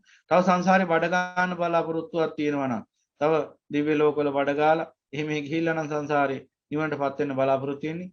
ඒ අයට වැඩින්නේ. ඒක අත්දකින්න පුළුවන්. කිව්වට වැඩක් නැහැ. අත්දකින්න ඕන තත්ත්වයන්නේ. කවදා හරි දවසක අත්දැකීමක් ලැබුවාම තමන්ම තේරුම් ගනි ඒක. ඒ නිසා දැන් ඒකත් වැඩක් නැහැ අනුන්ගේ ධානය ගැන. දැන් ඔයා ඉන්නේ මොන ධානයේද? ඔයා ඉන්නේ මොන ධානයේද කියලා අහන්න එපා කවදාවත්. තේරුමක් නැති කතාවක් ඒක. මොකද තව කෙනෙක්ගේ ධානයකින් ඔබට ඇති වැඩක් නැහැ. තව කෙනෙක් ධානය ලබලා තින්නේ නැද්ද කියන එකත් ඔබට ඇති වැඩක් නෙවෙයි. දැන් ඔබ බෙහෙත් බිව්වොත් ඔබ සුවපත් වෙයි. ඔබේ රෝගේ සුවපත් වෙයි. අනුන් බෙහෙත් බිව්වා කියලා ඔබේ රෝගේ සුවපත් වෙන්නේ නැහැ. එහෙනම් අනුන් බෙහෙත් බිව්වද කිය හොය හොයින් නැතුව තමන් බෙහෙත් බොන එක තමයි වඩා වැදගත් ඥානවන්තයාගේ ක්‍රියාදාමය වෙන්නේ. ඒ නිසා අත්දැකීමක් වශයෙන් ලබන්න ඕන නම් ඉස්සරහට අපි තව දුරටත් ওই ධර්මයේ ගැන ගැඹුරට සාකච්ඡා කරනවා ඉදිරියේදී. තව ගොඩාක් ගැඹුරු දහම් කාරණා ඉස්සරහටත් මේ සමත විදර්ශනා පැත්තෙන් දේශනා කරන්න තියෙනවා. ඒ නිසා ඔක්කොම එක සැරේ කියන්න අවශ්‍ය නැහැ. ක්‍රමානුකූලව අපි මේ මඟ හෙලිපෙහෙලි කරගෙන යන්නේ ඉස්සරහට. ඉතින් එහෙනම් පින්වතුනි ඔන්න ඔය විදිහට නිරාමිස සුඛය ප්‍රීතිය අපි අත්දකින්න. එහෙනම් අන්න සාමිස සුඛය කිව්වා ඉෂ්ඨකාන්ත මනාප කාමූප ඉෂ්ඨකාන්ත මනාප ප්‍රිය රූප කාමූප සංහිතා කියන මේ පංචකාම ගුණය පටිච්ච වෙලා උත්පාද වෙච්ච ඒ කාම සුඛය. ඒක තමයි සාමිස සුඛය. එහෙනම් එබඳු සුඛයක් ඇති වුනහම මේ රාග සම්පස්යෙන් හටගත සාමිස සුඛයක් කියලා දැනගන්න. සාමිස සුඛයක් කියලා දැනගන්න. එතකොට ඒ වගේම අර වගේ මේ බණහන වෙලාව ඒ වගේම ධර්මයේ නුවණින් මෙනෙහි කරන වෙලාවේ දහම් සමාධියට දැන් මාර්ගඵල ලාභියෙක් නම් මෙන්න මේ අවස්ථාවේ වෙන දෙයක් තියෙනවා. ඒ තමයි ඵලචිත්ත ආවර්ජන. ඵල සමාපත්තියට සම්මාදිනක ඔකටයි. දැන් බණ අහගෙන ඉන්නකොට සෝවාන් ඵල ලාභියෙක් නම් සකදාගාම ඵල ලාභියෙක් නම් ඒ මාර්ගඵල ලාභියෙක් නම් මොකද වෙන්නේ? ඒ ඵලචිත්තයට සමවදින්න. ඒ ඵලචිත්තයට සමවැදිලා ඒ කියන්නේ ආවර්ජනය කරලා ගන්න පුළුවන්. අනිත්‍ය වශයෙන්, දුක් වශයෙන්, අනාත්ම වශයෙන්, අසුභ වශයෙන්, පංච උපාදානස්කන්ධය අනිත්‍ය වශයෙන්, දුක් වශයෙන්, අනාත්ම වශයෙන්, අසුභ වශයෙන් ආවර්ජනය කරනකොටම අන්නර මාර්ගඵලලාභියෙක් නම් එයාගේ ඵලචිත්තය ආවර්ජනය වෙන්න පටන් ගන්නවා. ඊට පස්සේ අන්නේ ඵලචිත්තයට පේන්න ගන්නව අර මෙතෙක් වෙලා අර කාමෙන් මුසපත් වෙලා හිටියනම් මුසපත් වෙලා කියලා අදහස් කරන්නේ අම්මා ආකාරයෙන් රාගෙන් පොඩ වැඩිච්ච සිතක් නම් තිබුණේ. සෝවාන් පුද්ගලයාටත් එහෙම වෙනවා. කාම විසමාචාරයට නොගියට කාම සමාචාරී ඉන්නවා. නිසා රාගේ හට ගන්නවා ඒ පොදු කෙනාට. එතකොට රාගෙන් යම්කිසි ආකාරයකින් රාගෙන් පෙලිපෙලින හිටියේ මොහොතේ. ඒ වෙලාවේ සත්‍ය දකින්න අමාරුයි. ඒ වෙලාවේ අසුබ රූපේ සුබ වශයෙන් පේන්නේ. ඊට පස්සේ මොකද වෙන්නේ? අන්නර කොයි විදිහෙන් හරි විඥාන පහ කරගෙන අන්නර අනිත්‍ය වශයෙන් දුක් වශයෙන් අනාත්ම වශයෙන් ආස්වාදයේ කාමයේ පංච උපාදාන ස්කන්ධය අනිත්‍ය වශයෙන් දුක් වශයෙන් අනාත්ම වශයෙන් අසුබ වශයෙන් අනුපස්සනා කරන්න පටන් ගන්නවා. අනුපස්සනා කරපු ගමන් මොකද වෙන්නේ? අන්නර ඵලචිත්ත ආවර්ජනයේදී ඵලචිත්තය ආවර්ජනය වෙන්න පටන් ගන්නවා. ඵලචිත්තය ආවර්ජනය වෙනවත් එක්කම දිගින් දිගටම අනුපස්සනා යෙදුනොත් අන්‍යයා ඊට අදාළ ඵල සමාපත්තිය පිහිටුනවා. සෝවාන් පුද්ගලයෙක් නම් සෝවාන් ඵල සමාපත්තිය. සකදාගාම පුද්ගලයෙක් නම් සකදාගාම ඵල සමාපත්තිය ආදී වශයෙන් ඒ ඵලචිත්තය ආවර්ජනය වෙලා ඒ ආවර්ජනය තුලම දිගින් දිගට ඉන්න පුළුවන් නම් ඒ ඵලචිත්තය දරාගෙන අන්‍යකට කියනවා ඵලචිත්ත ආවර්ජනය හෙවත් ඵල සමාපත්තිය. එහෙනම් මේ වෙලාවේ යම්කිසි කෙනෙක් යම් මාර්ග ඵලයක ඉඳලා ඒ ධර්මයට කම් දෙනවා නම් එහෙනම් එයාට සමාධිය ගොඩනගන්න උපකාර වෙන්නේ අන්නර ඵලචිත්තය. එයින් ආවර්ජනය වෙලා එයින් ගොඩනැගිච්ච සමාධිය තුලයි ඒ සමාපත්තිය තුලයි ඔහු ඉන්නේ. ඵලචිත්ත සමාධිය, ඵලචිත්ත සමාපත්තිය. කොයි විදිහෙන් කිව්වත් එකම තමයි. සමාපත්තිය කියලා කියන්නේ ටිකක් අර දැඩිව ඒ ආවර්ජනය තුලම, ඒ කියන්නේ ඵලචිත්තය තුලම ගැඹුරින් බැහැගෙන ඉන්න පුළුවන් කමට කියන ඵලචිත්ත සමාපත්තිය. අර තදංග ෂණික උපචාරාදී සමාධි මට්ටමක් එනකොට අපි කියන එකට ඵලචිත්ත සමාධිය කියලා. එහෙනම් ඵලචිත්ත සමාධිය, ඵලචිත්ත සමාපත්තිය කොයි විදිහෙන් ගත්තත් එක දෙයයි වෙන්නේ තමයි යමෙක් මාර්ගඵලයටපත් වුණා නම් යම් කිසි මාර්ගඵලයකට ඒ මාර්ගඵලයටපත් චිත්තය ඒ ඵලයටපත් චිත්තය සකදාගාමි ඵලචිත්ත, සෝවාන් ඵලචිත්තය, සකදාගාමි ඵලචිත්තය, අනාගාමි ඵලචිත්තය, අරිහත් ඵලචිත්තය ආදී ඵලචිත්ත හතරක් තියෙනවා. එයින් තම තමන් ඒ පත් වෙලා ඉන්න ඵලචිත්තය ආවර්ජනය වෙන්න පටන් ගන්නවා. ඒ ආවර්ජනය ඇති වෙච්ච ගමන් අන්න යථාර්ථය පේන්න ගන්නවා අප. දැන් අර එතෙක් වෙලා සමහර විට අසුභ රූපයට සුභයි කියලා මුලාවටපත් වෙලා ප්‍රඥාව මොට වෙලා තිබුණා. මොකද කාමච්ඡන්දයෙන් හිත අන්ධ කරනවා. ඒ නිසා ඇත්ත පේන්නේ නැතු යනවා. නමුත් කාමච්ඡන්දය දැන් පහ කරගෙන නැවතත් ඔහුට ඵලචිත්තය ආවර්ජනය කරගත්තාම අන ඵල සමාපත්තිය, ඵල සමාධිය තුලදී, ඵල සමාපත්තිය තුලදී මොකද වෙන්නේ? ආපහු අසුභ රූපේ අසුභ වශයෙන්ම පේන්න ගන්නවා. අනිත්‍ය ලෝකේ අනිත්‍ය වශයෙන්ම, දුක ලෝකේ දුක වශයෙන්ම, අනාත්ම ලෝකේ අනාත්ම වශයෙන්ම, අසුභ ලෝකේ අසුභ වශයෙන්ම පේන්න පටන් ගන්නවා. එහෙනම් අන්න ඵලචිත්තය ආවර්ජන වුණාට පස්සේ තමයි අර ප්‍රඥාවෙන් ඒ යථාර්ථය පේන්න පටන් ගන්න. එහෙනම් අර ඒ ඵලචිත්තය නැතු වෙනත් විපාක චිත්ත, කුසල චිත්ත, අකුසල චිත්ත, විපාක චිත්ත වශයෙන් විවිධාකාර සිත් හට ගන්නවා මොහොතින් මොහොත. ඒ අවස්ථාවවලදී මොකද වෙන්නේ? ඊට අනුකූලව දකින්න දර්ශනයක් තමයි, ඊට අනුකූලව ඇතිවන්නා වූ චින්තනයක් තමයි ඒ මාර්ගඵලලාභිය තුලත් දකින්න ලැබෙන්නේ. එහෙනම් දැන් මේ සාමිස සුඛය දැන් සෝවාන් පුද්ගලයෙක් වුණත් මේ සාමිස සුඛය විඳිනවා. එහෙනම් මේ ඉෂ්ඨකාන්ත මනාප ප්‍රිය රූප කාමෝප සංහිතා කියන ගුණයන්ගෙන් යුක්ත එයින් පටිච්ච වෙලා උපදින මෙන්න මේ සාමිස සුඛය විඳිද්දී අන්නේ ආර්ය ශ්‍රාවකයා දැනගන්නවා මේ විඳින්නේ සාමිස සුඛයක්. ඒ කියන්නේ මේ විඳින්නේ පංචකාම ආස්වාදේ නිසා විඳින්නා වූ සැපයක් කියලා දැනගන්න මේ මොහොතේදී. ඒ වගේම දැන් දකින්නවා නිරාමිස සුඛය. නිරාමිස සුඛය කියන්නේ එහෙනම් අර දැන් මම පැහැදිලි කරා නිරාමිස සුඛය කියලා කියන්නේ මොකක්ද කියලා. එහෙනම් මෙන්න මේ අවස්ථාවල මේ බණහන වෙලාවල ඒ ධර්මයේ නුවණින් මෙනෙහි කරන වෙලාවල අන්න හට ගන්න සුඛයක්. ඒ සුඛයට කියනවා නිරාමිස සුඛය කියලා. එහෙනම් පින්වතුනි ඔන්න ඔය විදිහට සාමිස සුඛය, නිරාමිස සුඛය හටගත්තාම ඒ සුඛය මොකක්ද කියලා මේ මොහොතේ දකින්න. එහෙනම් රාග විඥාන ස්පර්ශයෙන් සාමිස සුඛය හට ගන්නවා. ප්‍රඥා ස්පර්ශයෙන් නිරාමිස සුඛය හට ගන්නවා. ඔන්න ඔය ආකාරයට සාමිස සුඛය, නිරාමිස සුඛය වෙන් කරලා දැනගන්න. ඔතනදී පොඩි දෙයක් තව කියන්න ඕන. දැන් අපි හිතමු යම්කිසි කෙනෙක් පාරේ යනවාද? පාරේ යනකොට අන තවන්ට දකින්න ලැබෙනවා ස්ත්‍රියක් හෝ වේවා පුරුෂයෙක් හෝ වේවා පංචකාම ගුණයෙන් යුක්ත රූපයක්. ඒ පංචකාම ගුණය ඔහුගේ සංකල්පීය රාගයත් එක්ක ගැලපෙන එක. එහෙනම් මේ සංකල්පීය රාගෙන් අර පංචකාම ගුණي ස්පර්ශ වෙනකොට මොකද වෙන්නේ? එතන හට ගන්නවා රාග සම්පස්සේ. සංකල්පීය රාගෙන් අර රූපේ ස්පර්ශ වෙනවා. පංචකාම ගුණයෙන් යුක්ත රූපේ ස්පර්ශ වෙනවා.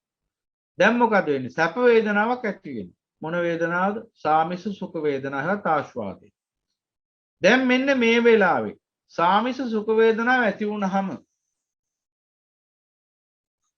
දැන් මොකද්ද වෙන්නේ? දැන් කොහොමද මෙතන අනුපස්සනාව වැඩෙන්නේ? එහෙනම් අන්න දැනගන්න ඕන මේ සාමිස සුඛ වේදනාව දැන් ඇති උනේ කුමක් ප්‍රත්‍යෙන්ද? රාග සම්පස්සේ.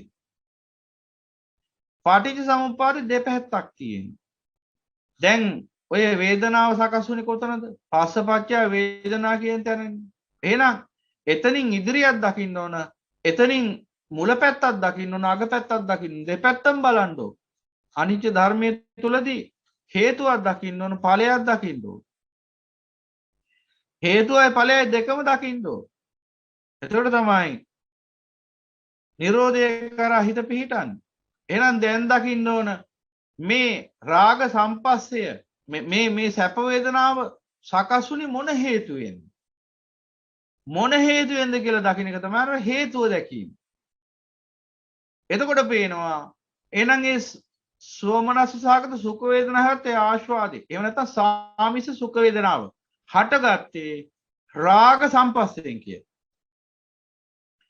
එහෙනම් අන්‍යා වේදනාවේ සමුදය දකින්න. ඊළඟට දකින්න ඕන මොකද්ද? වේදනාවේ ආදීනව දකින්න ඕන. අන්න ඵලයේ දැකීම. එහෙනම් ඒ සාමිස සුඛ වේදනාව නිසා එතනින් එහාට මොකද්ද වෙන්නේ? වේදනා පත්‍ය තණ්හා, තණ්හා පත්‍ය උපාදාන, උපාදාන පත්‍ය භව, භව පත්‍ය ජාති, ජාති පත්‍ය ජරා මරණ ශෝක පරිදේ දුක්ඛ දෝමන සුපායස සම්භවಂತಿ. ඒව මේ තස්ස කේවලස දුක්ඛස්කන්ධ සමුදය හෝති. අන දුක්ඛස්කන්ධයේ සමුදය වෙන බවක් දකින්න ඕනේ වේදනාවේ ඵලයේ හැටියට. අන්න හේතුවක් දැක්කා, ඵලයක් දැක්කා. දැන් බලන්න ඕන හේතුන් පටිච්ච සම්භූතං. අන න්‍යාය දැක්ක, උදේ දැක්ක, උදේ ලක්ෂණය දැක්කා. සමුදය ධර්ම දැක්කා. ඒ වේදනාවට අනුකූලව. හේතුව දැක්කා, ඵලය දැක්කා. අන්න එහෙමයි දකින්නේ. ඒක තමයි අනිච්ච අනුපස්සනාව කියන්නේ. අනිච්ච දකින්නවා කිව්වේ ඒකයි. නැතුව මේ වේදනාව ස්ථිර නැහැ, ස්ථිර නැහැ, ස්ථිර නැහැ කියන එක නෙමෙයි. ඒ මොකද්ද? දැන් මෙතන බලන්න ඊට වඩා ගැඹුරු ධර්මයක් දකින්නේ පටිසමුපාදයට අනුකූලව. සැප වේදනාව හටගත්තාම ඒ ආර්ය ශ්‍රාවකයා දකින්නවා හේතුවයි ඵලයයි. ඒ හේතුඵල පටිසමුපාදයට අනුව දැකලා හේතුව නිරෝධයෙන් ඵලය නිරුද්ධ කිරීම තමයි මේ යථාබෝධය කියන්නේ. එහෙනම් අන්න හේතුව දැක්කා රාග සම්පස්යෙන් තමයි සැප වේදනාව ජනිත උනේ අහේතුකෝ නෙවෙයි. එහෙනම් අනිච්චයි කියලා දැක්කා සැප වේදනාව හේතුඵල වශයෙන් සකස් වුනේ. ඒ කියන්නේ අර රූපෙ තිබිච්ච සැප වේදනාවක් නෙවෙයි මේ දකින්නේ. අත්දකින්නේ. ඒ රූපේ සැප වේදනාව කියලා එකක් නැහැ. එහෙනම් කොහොමද ඒ රූපය ඇසුරින් ඒ සැප වේදනාව හටගත්තේ? ඒ රූපය පිළිබඳ සංකල්පීය රාගය නිසායි. එබඳු පංචකාම ගුණින් යුක්ත රූප පිළිබඳ ඒ පුද්ගලයා තුළ සංකල්පී රාගයක් පවතින්න ඕන. ඒ රූපේ පටිච්ච වෙලා ඒ සැප වේදනාව සකස් වෙන්න නම්. ඒ සංකල්පී රාගයේ පැවතිච්ච නිසායි ඒ ස්පර්ශ සිද්ධ වුනේ. ඒ ස්පර්ශය නිසායි සැප වේදනාව ජනිත වුනේ. එහෙනම් ඒ සංකල්ප රාගෝ පුරිසස්සකාමෝ කාමයේ. එහෙනම් සංකල්පී රාගය කියන්නේ කාමයමයි. එහෙනම් කාමෙන් ස්පර්ශ වුනේ රූපේ. එහෙනම් සංකල්පීය රාග සම්පස්සේ කියන්නේ කාමී ස්පර්ශ වෙන මොහොත චිත්තසංතානී අරූපයත් එක්ක ඒ කාමෙන් ස්පර්ශ වෙන කාම පායාසේ කාම පහසේ එක නම් වලින් කියන්න පුළුවන්. ඊට පස්සේ කාමෙන් බැඳෙනවා කිව්වේ වේදනා පච්චා තණ්හා. එහෙනම් අන්න අර සංකල්පීය රාගයෙන් අර රූපේ ස්පර්ශ වෙච්ච නිසා ඒ මොහොත තුල සකස් වුණා සැප වේදනාව නම් මායාව. ඒ සැප වේදනාව නම් මායාව සත්‍ය වශයෙන් මේ රූපේ පවතිනක් එහෙම නොවේ. ඒ මොහොතට හේතුඵල වශයෙන් සකස් වෙච්ච විනාශකාරී මායා ධර්මයක් පවණයි විනාශකාරී කිව්වේ ඵලයේ දකින්නේ. අන්න එහෙනම් හේතුව දැක්කා. ඊළඟට දකින්නවා එහෙනම් මේ වේදනාව නිසා දැන් මොකද්ද වෙන්නේ? සැප වේදනාව නිසා. වේදනා පත්‍ය තණ්හා තෘෂ්ණාව හට ගන්නවා. හිතේ දැන් ඇල්මක් හටගත්ත ඒ වේදනාව කෙරෙහි. වේදනා පත්‍ය තණ්හා කිව්වේ අවස්ථාවට. දැන් මොකද වෙන්නේ? තණ්හා පත්‍ය උපාදාන. ඒ නිසා ඒ තෘෂ්ණා මුල් කරගෙන දැන් කාම උපාදාන සකස් වෙන හිතේ. ඒ කියන්නේ ඒ රූපය පිළිබඳ ඒ රූපේ ඒ සද්දේ ගන්ධයේ රසයේ ස්පර්ශය තදින් බහ ගන්නවා හිතට. කාම උපාදාන. ඊළඟට ඒ රූපේ නිසා හට ගන්නා විවිධාකාර අකුසල දෘෂ්ටි හට ගන්නවා. මම මගේ අනාදි වශයෙන් ඇතිවච්චා වූ දෘෂ්ටි තියෙනවා. ඒ සියල්ල ඇති වෙනවා. අකුසල දෘෂ්ටි ඇති වෙනවා. ditthi උපාදාන. ඒ නිසා ඒ කාමේ නිසා ඒ දෘෂ්ටිය නිසා නැවත භවයක් පවත්වාගෙන යෑමේ භව උපාදාන සකස් වෙනවා. කාම උපාදාන, ditthi උපාදාන, භව උපාදාන. භව උපාදාන තමයි සීලපත උපාදාන කියලා ධර්මයේ සඳහන් කරන්නේ. දෙකම එකයි. භව උපාදානයක් ඇති වෙනවා. භවය පිළිබඳ දැඩි කැමැත්තක් ඇති වෙලා හිතේ බහ ගන්නවා. මොකද මේ බඳු රූප, ශබ්ද, ගන්ධ, රස, ස්පර්ශ ඇසුරු කරමින් නැවත නැවත පවතින තියෙන දැඩි ඇල්ම භව උපාදාන. ඊට පස්සේ අත්වාද උපාදානත් ඒ අනුසාරයෙන් සකස් වෙනවා. ඒ කියන්නේ ඒ පුද්ගලයා තුල අර සක්කාය දිටි, සක්කාය සංඥා, සක්කාය චිත්ත නිසා සකස් වන්නා වූ විවිධාකාර අත්නෝමතික අදහස් අත්භවය පිළිබඳ සාරවත් ආත්මය පිළිබඳ ඒ පුද්ගලයා තුල පවතින විවිධාකාර මුලාසහගත අදහස් බැහැ ගන්න හිතට. එහෙනම් අන්න තණ්හා පච්ච උපාදාන අත්වාද උපාදාන අත්වාද කියනත් කියන. එහෙනම් කාම උපාදාන, ditthi උපාදාන, භව හේවත් සීලබ්බත උපාදාන, ඒ වගේම අත්වාද උපාදාන කියන මේ හතර ආකාරයට උපාදාන සකස් වෙනවා. උපාදාන පත්‍ය භව ඊට අනුකූල වන කර්ම භව සකස් වෙනවා. භව පත්‍ය ජාති යන්නේ ඊට අනුකූලව ජාති සකස් වෙනවා. ජාති පත්‍ය ජරා මරණ ශෝක පරිදේ දුක්ඛ දෝමන සුපායස සම්භවಂತಿ ඒව මේ තස්ස කේවලස දුක්ඛ කන්ද සමුදය හෝති. එහෙනම් මෙන්න සැප වේදනා අවසානයේ දුක්ඛ ස්කන්ධයක් උරුම කළ දෙනවා. අන්න ඵලයේ දකින්න. අන්න හේතුව දැක්කා, ඵලයේ දැක්කා. අන්න වේදනාවේ සමුදය දැක්කා. එහෙනම් ඒකම දකින්නවා. ඒ හේතුඵල ධර්මයේ දැක්කනම් හේතුම් පටිසම්භූතං කියලා දැක්කනම් ඒකම දකින්න හේතු භංගා නිරුද්ධති කියලා. එහෙනම් එහි වය දකින්නවා. ඔය හේතුවයි ඵලයයි දැක්කා කියන්නේ උදේ දැක්කා කියන්නේ. උදේ ලක්ෂණිය දැක්කා. සමුදය ධර්ම දැක්කා. එහෙනම් දැන් දකින්න වය ලක්ෂණය. ඒ කිව්වේ හේතු අවසන් වීමෙන් ඒ දුක්ඛ ස්කන්ධය ඒ ඵලෙ නිරුද්ධ වෙන ආකාරය. එහෙනම් අන්න එතකොට කියනවා නිරෝධය දකින්න, නිරෝධ ධර්ම දකින්න. ඒ ලක්ෂණයට කියන වය ලක්ෂණය. එහෙනම් අන්න ඒකම දකින්නවා උදේව ඥාණින්. අනිච්ච අනුපස්සනාව කිව්වේ ඒකයි. උදේව ඥාණින් දකින්නවා. එහෙනම් මේ වේදනාව සකස් වන්නේ කුමක් ඇති කල්හිද? රාග සම්පස්සේ ඇති කල්හි. එහෙනම් රාග සම්පස්ස නිරෝධයෙන් මොකද වෙන්නේ? පස්ස නිරෝධෝ වේදනා නිරෝධා. එහෙනම් අන්න දකින්නවා හේතුව නිරුද්ධ වෙන ආකාරය.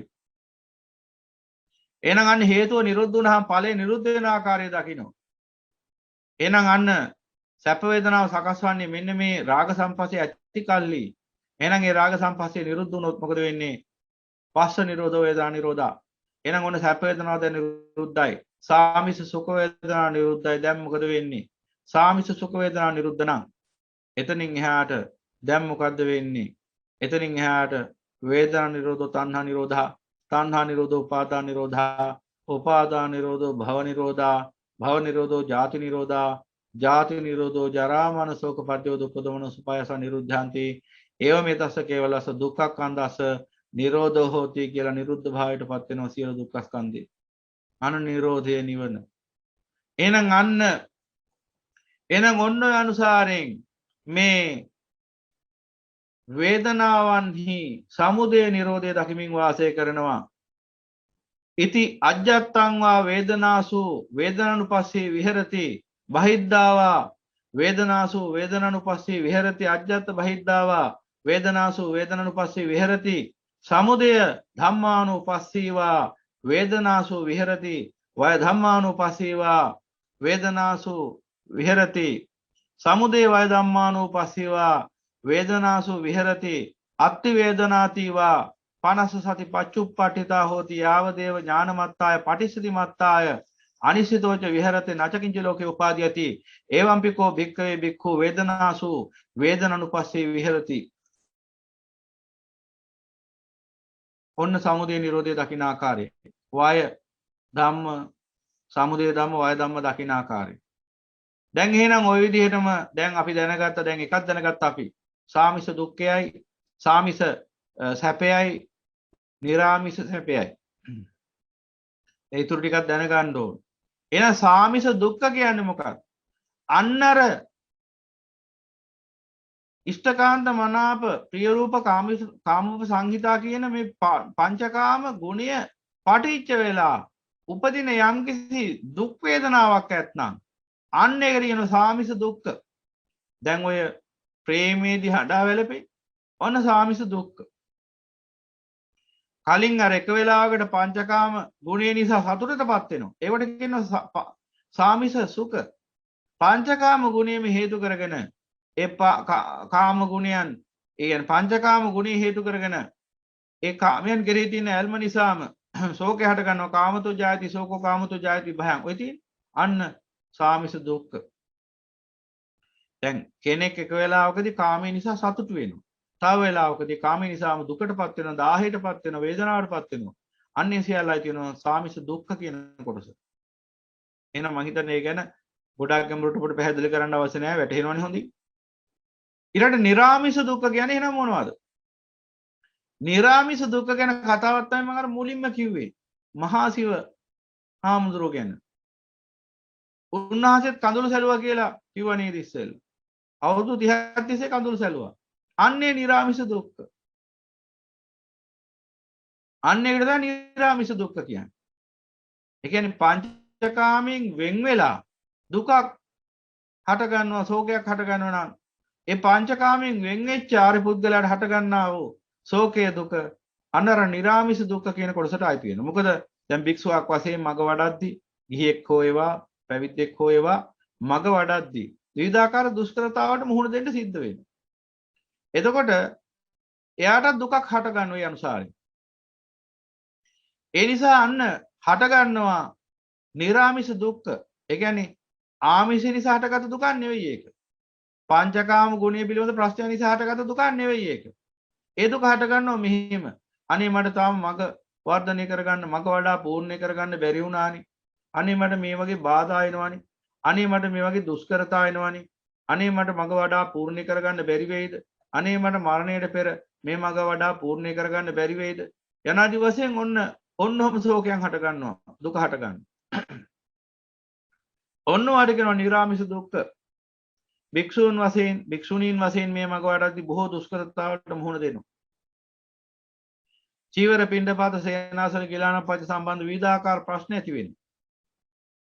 ඒ ප්‍රශ්නවලදී බොහෝ විට හඬා වැළපෙන අවස්ථාවක් තියෙනවා. භික්ෂුන් වෙන්නත් පුළුවන්, භික්ෂුණීන් වෙන්නත් පුළුවන්. වෙන්න පුළුවන්. දැන් අර මහා සිව හාමුදුරුවෝ හඬා වැළපුවා. ඒ වගේ. එම හඬා වැළපෙන මෙන්න මේ ඔක්කොම නිරාමිස දුක්ඛ වලට අයිති වෙනවා. බුදු පියාණන් වහන්සේ දේශනා කරන ලස්සන උපමාවක්. උන්වහන්සේ දේශනා කරන අපට මහාන මේ තථාගත ධර්මය නාවිරානිකයි. ඒ කියන්නේ මේ ධහම නිවනටමයි යොමු වෙලා තියෙන්නේ, වෙන කොහෙටවත් නෙවෙයි. මේ උත්තරීතර ධර්මය නිවන කරාමයි ගමන් කරන්නේ. මේ ධර්මයේ ගමන් කරන කෙනා නිවනින්මයි නතර වෙන්නේ. ඒ නිසා මහාන මේ ධර්මය සිනාවෙමින් හෝ හඬමින් වැළපෙමින් හෝ වඩව. සිනාවෙමින් නමුත් හඬමින් වැළපෙමින් නමුත් මේ නිර්වාණ මාර්ගය අත්හරින්න එපා. වීරියෙන් යුක්තව මේ මාර්ගෙම වඩව. තොපට උරුම වෙන්නේ සදාතනික සැපයයි කියලා. ඒ කියන්නේ නිර්වාණ මාර්ගය වඩන කෙනෙක් hina වෙමින් සතුටින්ද නැත්නම් හඬමින් වැළපෙමින් දුකින්ද යන ආදි වශයෙන් කොයි විදියෙන් ගත්තත් වඩන්නේ නිර්වාණ මාර්ගය නම් ලබන්නේ සදාතනික සැපයයි. උන්වහන්සේ උපමාවක් දෙනවා ඒකට ලස්සන. කෙනෙක් hina වෙමින් ගිතෙල් හිඳිනවා. එයා ගිතෙල් හැඳි ගන්නවා hina වෙමින්. තව කෙනෙක් අඬමින් ගිතෙල් හිඳිනවා. එයා ගිතෙල් හැඳි ගන්නේ හඬමින්. දැන් බුදු පියාණන් වහන්සේ අහනවා hina වෙමින් ගිතෙල් හින්දත් හැඳි ගෑවත් හඬමින් ගිතෙල් හින්දත් හැඳි ගෑවත් අවසානයේ ගිතෙල් වල වෙනසක් තියනවාද කියලා. ඒ වගේ මෙන්න මේ උපමාව දක්වමින් භාග්‍යතුන් වහන්සේ අපිට පෙන්වා දෙනවා හඬමින් hina වෙමින් හඬමින් කියන ආකාර දෙකෙන් කොයි විදියට හින්දත් අවසානයේ ලැබෙන්නේ ගිතෙල් කියන ඵලයයි. එහෙනම් ඒ විදිහට hina වෙමින් හඬමින් කියන කොයි විදිහට මඟ වැඩුවත් අවසානයේ ලැබෙන්නේ ඒ උත්තරීතර නිර්වාණ ශාන්තියයි, ඒ උතුම් ඵලයයි. ඉතින් ඒ නිසා බුදු පියාණන් වහන්සේ දේශනා කරනවා භික්ෂුන් උනත් ගිහියන් උනත් මේ නිවන් මඟ වඩාදී විවිධාකාර දුෂ්කරතා හට ගන්නවා. විවිධ දුෂ්කරතාවටපත් වෙන්න පුළුවන්. අවමන් නින්දා එන්න පුළුවන්, ආර්ථික දුෂ්කරතා ඇති වෙන්න පුළුවන්, විවිධාකාර සතුරු කරදර ඇති වෙන්න පුළුවන්, නොඑක ආකාරයේ නොහිතන විදිහේ බාධා ඇති වෙන්න පුළුවන්. මෙන්න මේ බාධා ඇති වෙනකොට මේ අවහිරතා දුෂ්කරතා ඇති වෙනකොට අන්න හිත චිත්තසංතානෙ හට ගන්න යම්කිසි දුකක් ශෝකයක්. අන්න ඒවට තමයි කිව්වේ නිරාමිෂ දුක්ඛ කියලා. එහෙනම් අන්න තමන් දැනගන්න ඕන චිත්තසංතානේ අර සාමිෂ දුක්ඛයක් ඇති වුණොත්, ඒ කියන්නේ පංචකාම ගුණය නිසා, පංචකාම ගුණය කෙරෙහි තියෙන ඇල්ම නිසා හටගත් දුකක් හටගත්තොත් ඒකට කියනවා සාමිෂ දුක්ඛ. එහෙනම් මේ මොහොතේදී දුකක් ඇති වුණොත් දැනගන්නවා ආර්ය ශ්‍රාවකයා මේ දුක ඇති වුණේ මොකක් නිසාද? පංචකාමයේ කෙරෙහි ඇති ඇල්ම නිසායි.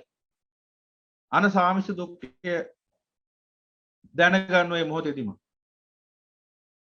ඒ වගේම දැනගන්නවා නිරාමිෂ දුක්ඛයක් ඇති වුණොත් මේ දුක ඇති වුණේ, මේ ශෝකය හටගත්තේ මේ නිවන් මඟ වඩන්න ගිහිල්ලා මුහුණ දෙන දුෂ්කරතා නිසායි. ඒ නිසා ඒකට කාමයේ සම්බන්ධයක් නැහැ. එතන තියෙන කාමෙන් වෙන්වීම පිළිබඳ දුක්ඛයයි. මොකද දැන් එහෙම කිව්වොත් එහෙම දැන් සමහර පින්වතුන් මේ පන්සලට වැහිලා කියපු අවස්ථා තියෙනවා. ඒ වගේම විවිධාකාර මාධ්‍යයෙන් දැනුම් දීපු අවස්ථා තියෙනවා. බණ අහනවාට දැන් නෝනා බණ අහනවා, මහත්තයා බණින්. බැනුම් අහහ අඬාන බණ අහනවා. ඒ වගේ මේක අනිත් පැත්තක් තියෙනවා. මහත්තයා බණ අහනවා, නෝන බයින්. ඒ වගේම දරුවෝ බණ අහනවා, දෙමව්පියෝ බයින්. එහෙමත් තියෙනවා. ඔහොමම එක එක අවස්ථා යෙදෙනවා. මෙන්න මේ අවස්ථාවලදී අනේ මට බණ ටිකක් අහන්න නෑ නේ කියලා කවුරු හරි අඬනවා නම් අන නිරාමිෂ දුක්ඛ. එතකොට එයා දැනගන්නවා එහෙනම් මේ දුක හටගත්තේ කාමයේ නිසා නෙවෙයි, කාමයෙන් වෙන්වන මාර්ගයේ වැඩිීමේදී මුහුණ දෙන දුෂ්කරතාවක් නිසා කියලා. අර මහා සිව හාමුදුරුව හඬා වැළපුණේ කාමයේ ගැන නෙවෙයි, නිවන පූර්ණ කර ගැනීමට ප්‍රමාද වීම නිසා. එහෙනම් අන්නේ යත් හට ගන්නා දුක් වලට නිරාමිෂ දුක්ඛ කියනවා. එහෙනම් දැන් ඔබට සාමිෂ දුක්ඛ සහ නිරාමිෂ දුක්ඛ කියන දෙකේ වෙනසක් වැටහෙනවා ඇති. ඊළඟට සාමිෂ අදුක්ඛම සුඛ, සාමිෂ අදුක්ඛම සුඛ වේදනා, නිරාමිෂ අදුක්ඛම සුඛ වේදනා. සාමිෂ අදුක්ඛම සුඛ වේදනා කියලා කියන්නේ පංචකාම ගුණය සම්බන්ධයෙන් උපේක්ෂාවටපත් වෙනවා.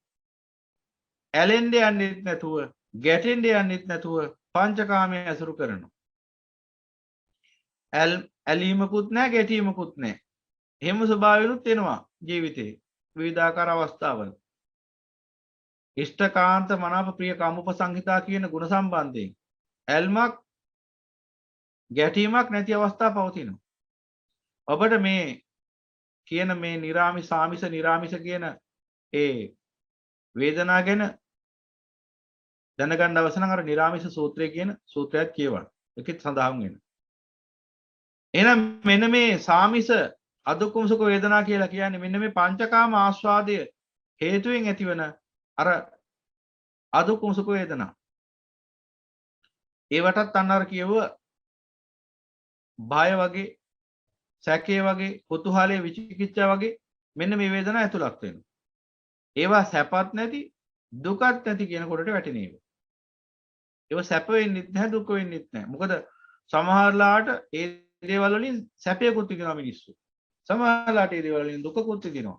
ඒ නිසා සැපයි දුකයි කියලා හරියටම ඉරක් ගහලා පෙන්වන්න බැරි නිසා ඒවා දුක්ඛම සුඛ කියන කොටට වැටෙනවා. ඒ නිසා ඒවට කියන සැපත් නොවන දුකත් නොවන. මොකද එක වෙලාවකට මිනිස්සු බය නිසා සතුටු වෙනවා. තව වෙලාවකට බය නිසා දුක් වෙනවා.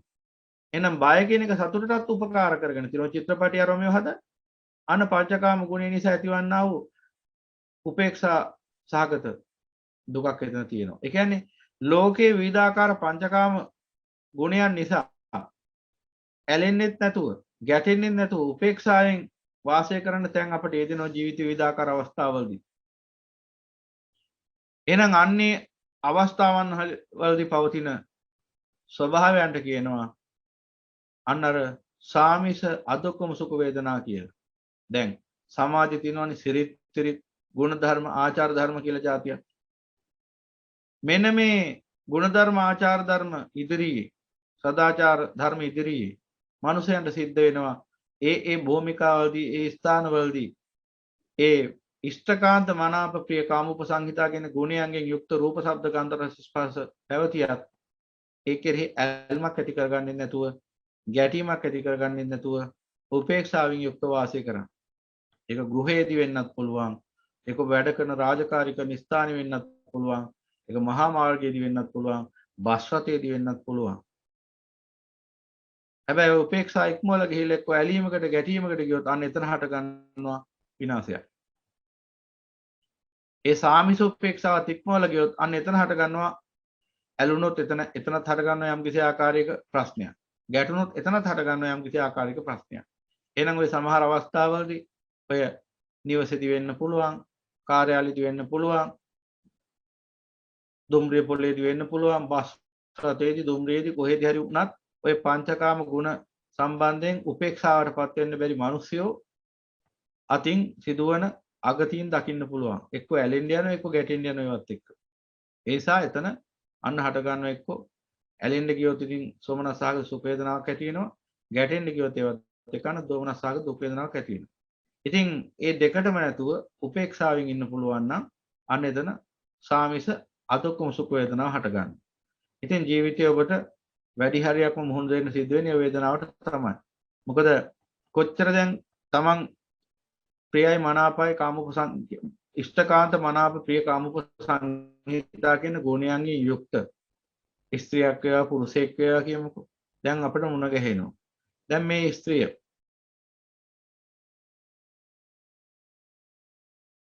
හෝ පුරුෂයා අන්සතු කෙනෙක් නම් දැන් මොකද වෙන්නේ? අන්න අදුක්කම සුඛ වේදනාව හට ගන්නවා. එහෙම නැති වුණොත් එහෙම ඉතින් එතනින් එහාට මරා ගැනීමක් තමයි. ඇලෙන්න ගියත් විනාශේ, ගැටෙන්න ගියත් විනාශේ. එහෙනම් ඒ ඇලීමිනුයි ගැටීමිනුයි නිදහස් වෙලා ජීවත් වෙන්න පුළුවන්කම ලැබෙනවා සාමිසය තුල උනත්. ඒ කියන්නේ කාමයේ තුල උනත් අදුක්කම සුඛ වේදනාව යුක්ත වාසය කරන නිසා. එහෙනම් අපිට දැන් පැහැදිලි ඇති. එහෙනම් එදිනදා ජීවිතයේදී අපි වැඩි හරියක් මේ පංචකාම ගුණය ඉස්සරහා සංකල්පීය රාගයේ පැවතියත් ඒ කාමයේ ඉස්සරහා උපේක්ෂාවෙන් යුක්තව හැසිරෙන නිසායි මේ සමාජයේ යම් කිසි ආකාරයක ඒවට තමයි සදාචාර ධර්ම ආචාර ධර්ම කියලා කියන්නේ.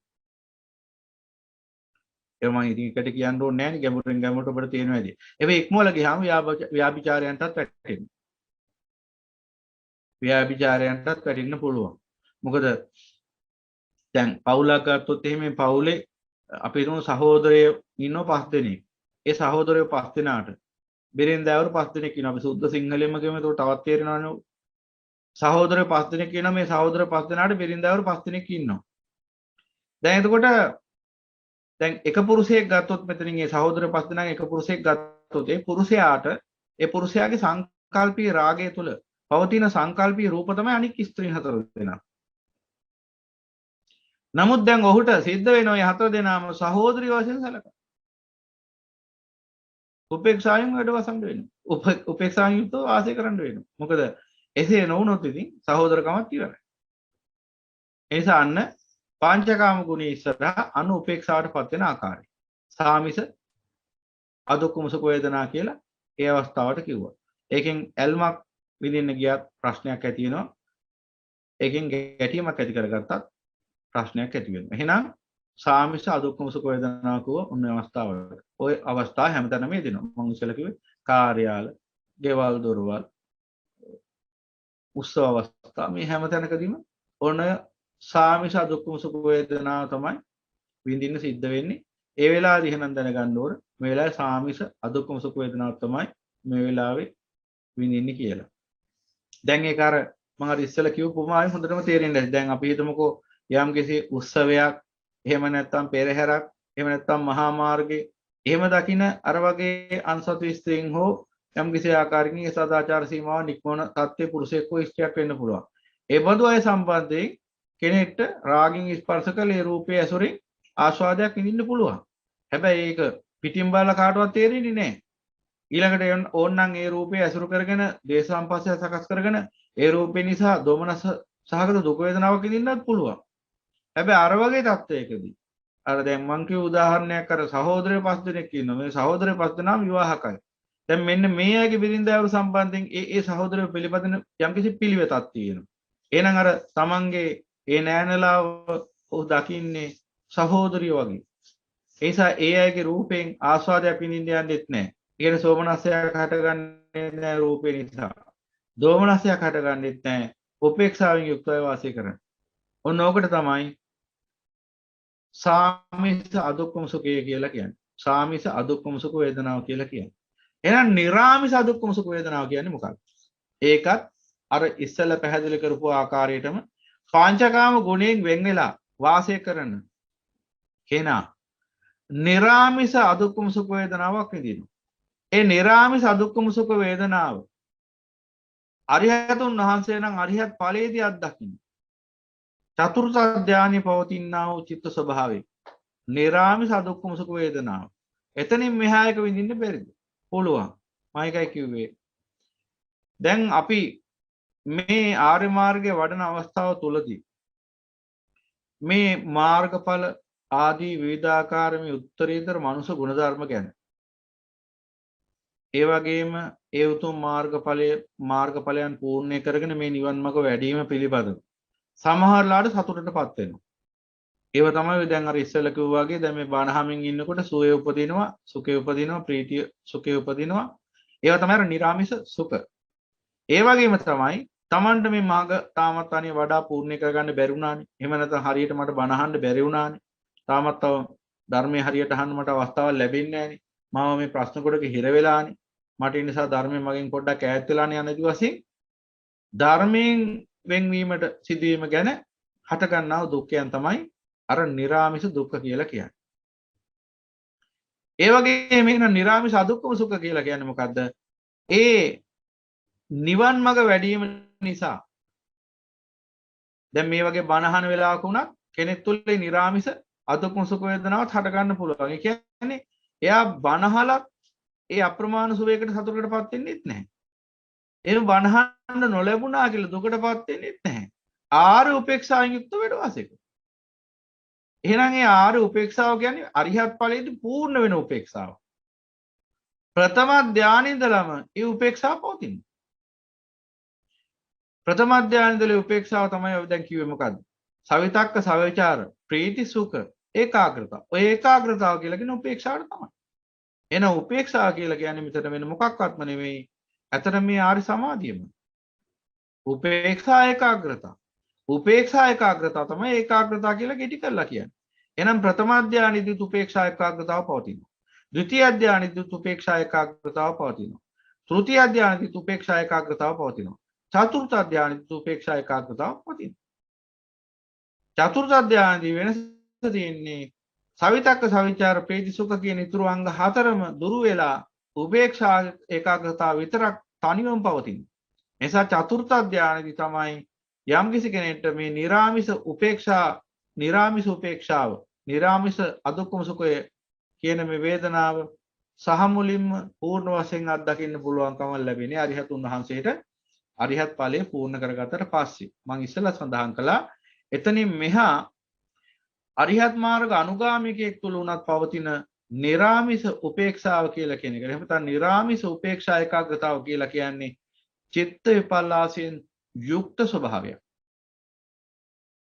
එහෙනම් අරිහත් මාර්ග අනුගාමිකයාගේ නිරාමිස උපේක්ෂා ඒකාග්‍රතාව කියලා කියන්නේ නැත්නම් නිරාමිස අදුක්කම සුඛ වේදනාව කියලා කියන්නේ විපල්ලාසයක් සහිතයි, විකෘතියක් සහිතයි, විපරීතයක් සහිත වේදනාවක්.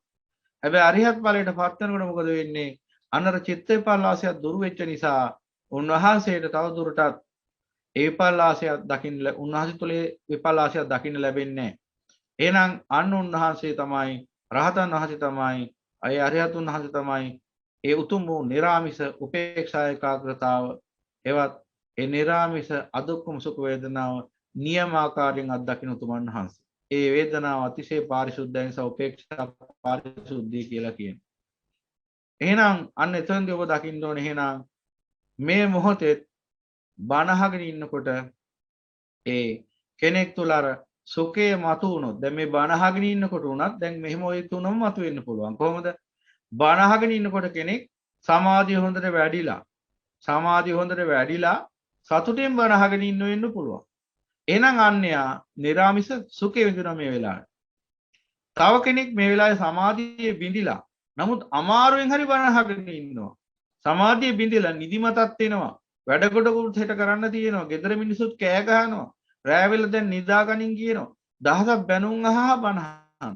අර අඬ ගිදෙල් හිඳිනවා. බුදු පියාණන් දේශනා කරන අඬහඩ හරි කමන්නේ ගිතෙල් හිඳපල්ලා. අවසාන ලැබෙන්නේ ගිතෙල්මයි. hina වෙලා හින්දත් අඬාඩ හින්දත් අන්තිමට හම්බෙන්නේ ගිතෙල් නම් අඬනවද hina වෙනවද කියන එක ප්‍රශ්නයක් නෙවෙයිනේ. එහෙනම් ගෙදර මිනිසුන්ගේ බැනුම් අහගෙන විවිධාකාර ප්‍රශ්න ගොඩකට මුහුණ දීලා කෙනෙක් මේ වෙලාවේ බණහන වෙන්න පුළුවන් බොහොම දුෂ්කරතා මැද්දේ. එතකොට එයාගේ අර සුවය කියන එක එයාට ඉච්ඡර දැනෙන්නේ නැහැ. එයාට යම්කිසි දුකක් ඇති වෙන්න පුළුවන් හිතේ. අනේ මට අනිත් අය වගේ පහසුවෙන් බණහන්න නැහැ මම කියලා තමන් ගැන පොඩි යම්කිසි ආකාරයකින් කනගාටුවක් ඇති වෙන්න පුළුවන්. එහෙනම් මේ බණහන වෙලාවේ නිර්ආමිෂ දුක්ඛයත් යම්කිසි කෙනෙක් විඳින්න පුළුවන්. මොකද එකිනෙකාගේ ජීවිතවල පවතින අත්දැකීම් එකිනෙකාට වෙනස් නිසා. ඒ වගේම තව කෙනෙක් ඉන්න පුළුවන් අන්නර මේ වෙලාවේ ඒ බණහමින් ඉන්නවා. ඔහුට ඒ නිරාමිස සුඛයත් නෙවෙයි, නිරාමිස දුක්ඛයත් නෙවෙයි, නිරාමිස අදුක්ඛම සුඛ වේදනාව කියන ස්වභාවයෙන් යුක්ත උපේක්ෂාවෙන් ඉන්නවා. එයා බණ අහගෙන ඉන්නවා.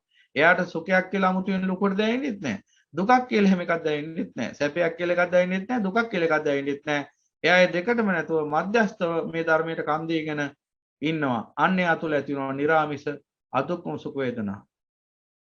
එහෙනම් ඒ මොහොතේදී ආ දැනගන්නවා එහෙනම් මම මේ වෙලාවේ විඳින්නේ නිරාමිස සුඛයද මම මේ වෙලාවේ විඳින්නේ නිරාමිස දුක්ඛයද මම මේ වෙලාවේ විඳින්නේ නිරාමිස අදුක්ඛම සුඛ වේදනාවද කියලා. එහෙනම් ඔන්න ඔය අනුසාරයෙන් එංගොතුනි ඔන්න දකින්න ඕන නුවණින් එහෙනම් වේදනානුපස්සනාව කියන්නේ ඕකයි. එහෙනම් බලන්න වේදනානුපස්සනාවේදී හැම මොහොතකම අපි දකින්න ඕන පටිසමුපාදයට අනුව ඒ සාමිස දුක්ඛය හට ගන්න ආකාරයත් නිරාමිස සාමිස සුඛය හට ගන්න ආකාරයත් නිරාමිස සුඛය හට ගන්න ආකාරයත් නිරාමිස සුඛය ආර්ය පුද්ගලික කියන මගවටන සේකයෙක්ගෙන් නම් කුසල ප්‍රත්‍යයෙන් හට ගන්නවා කුසල මූල පටිසමුපාදේ.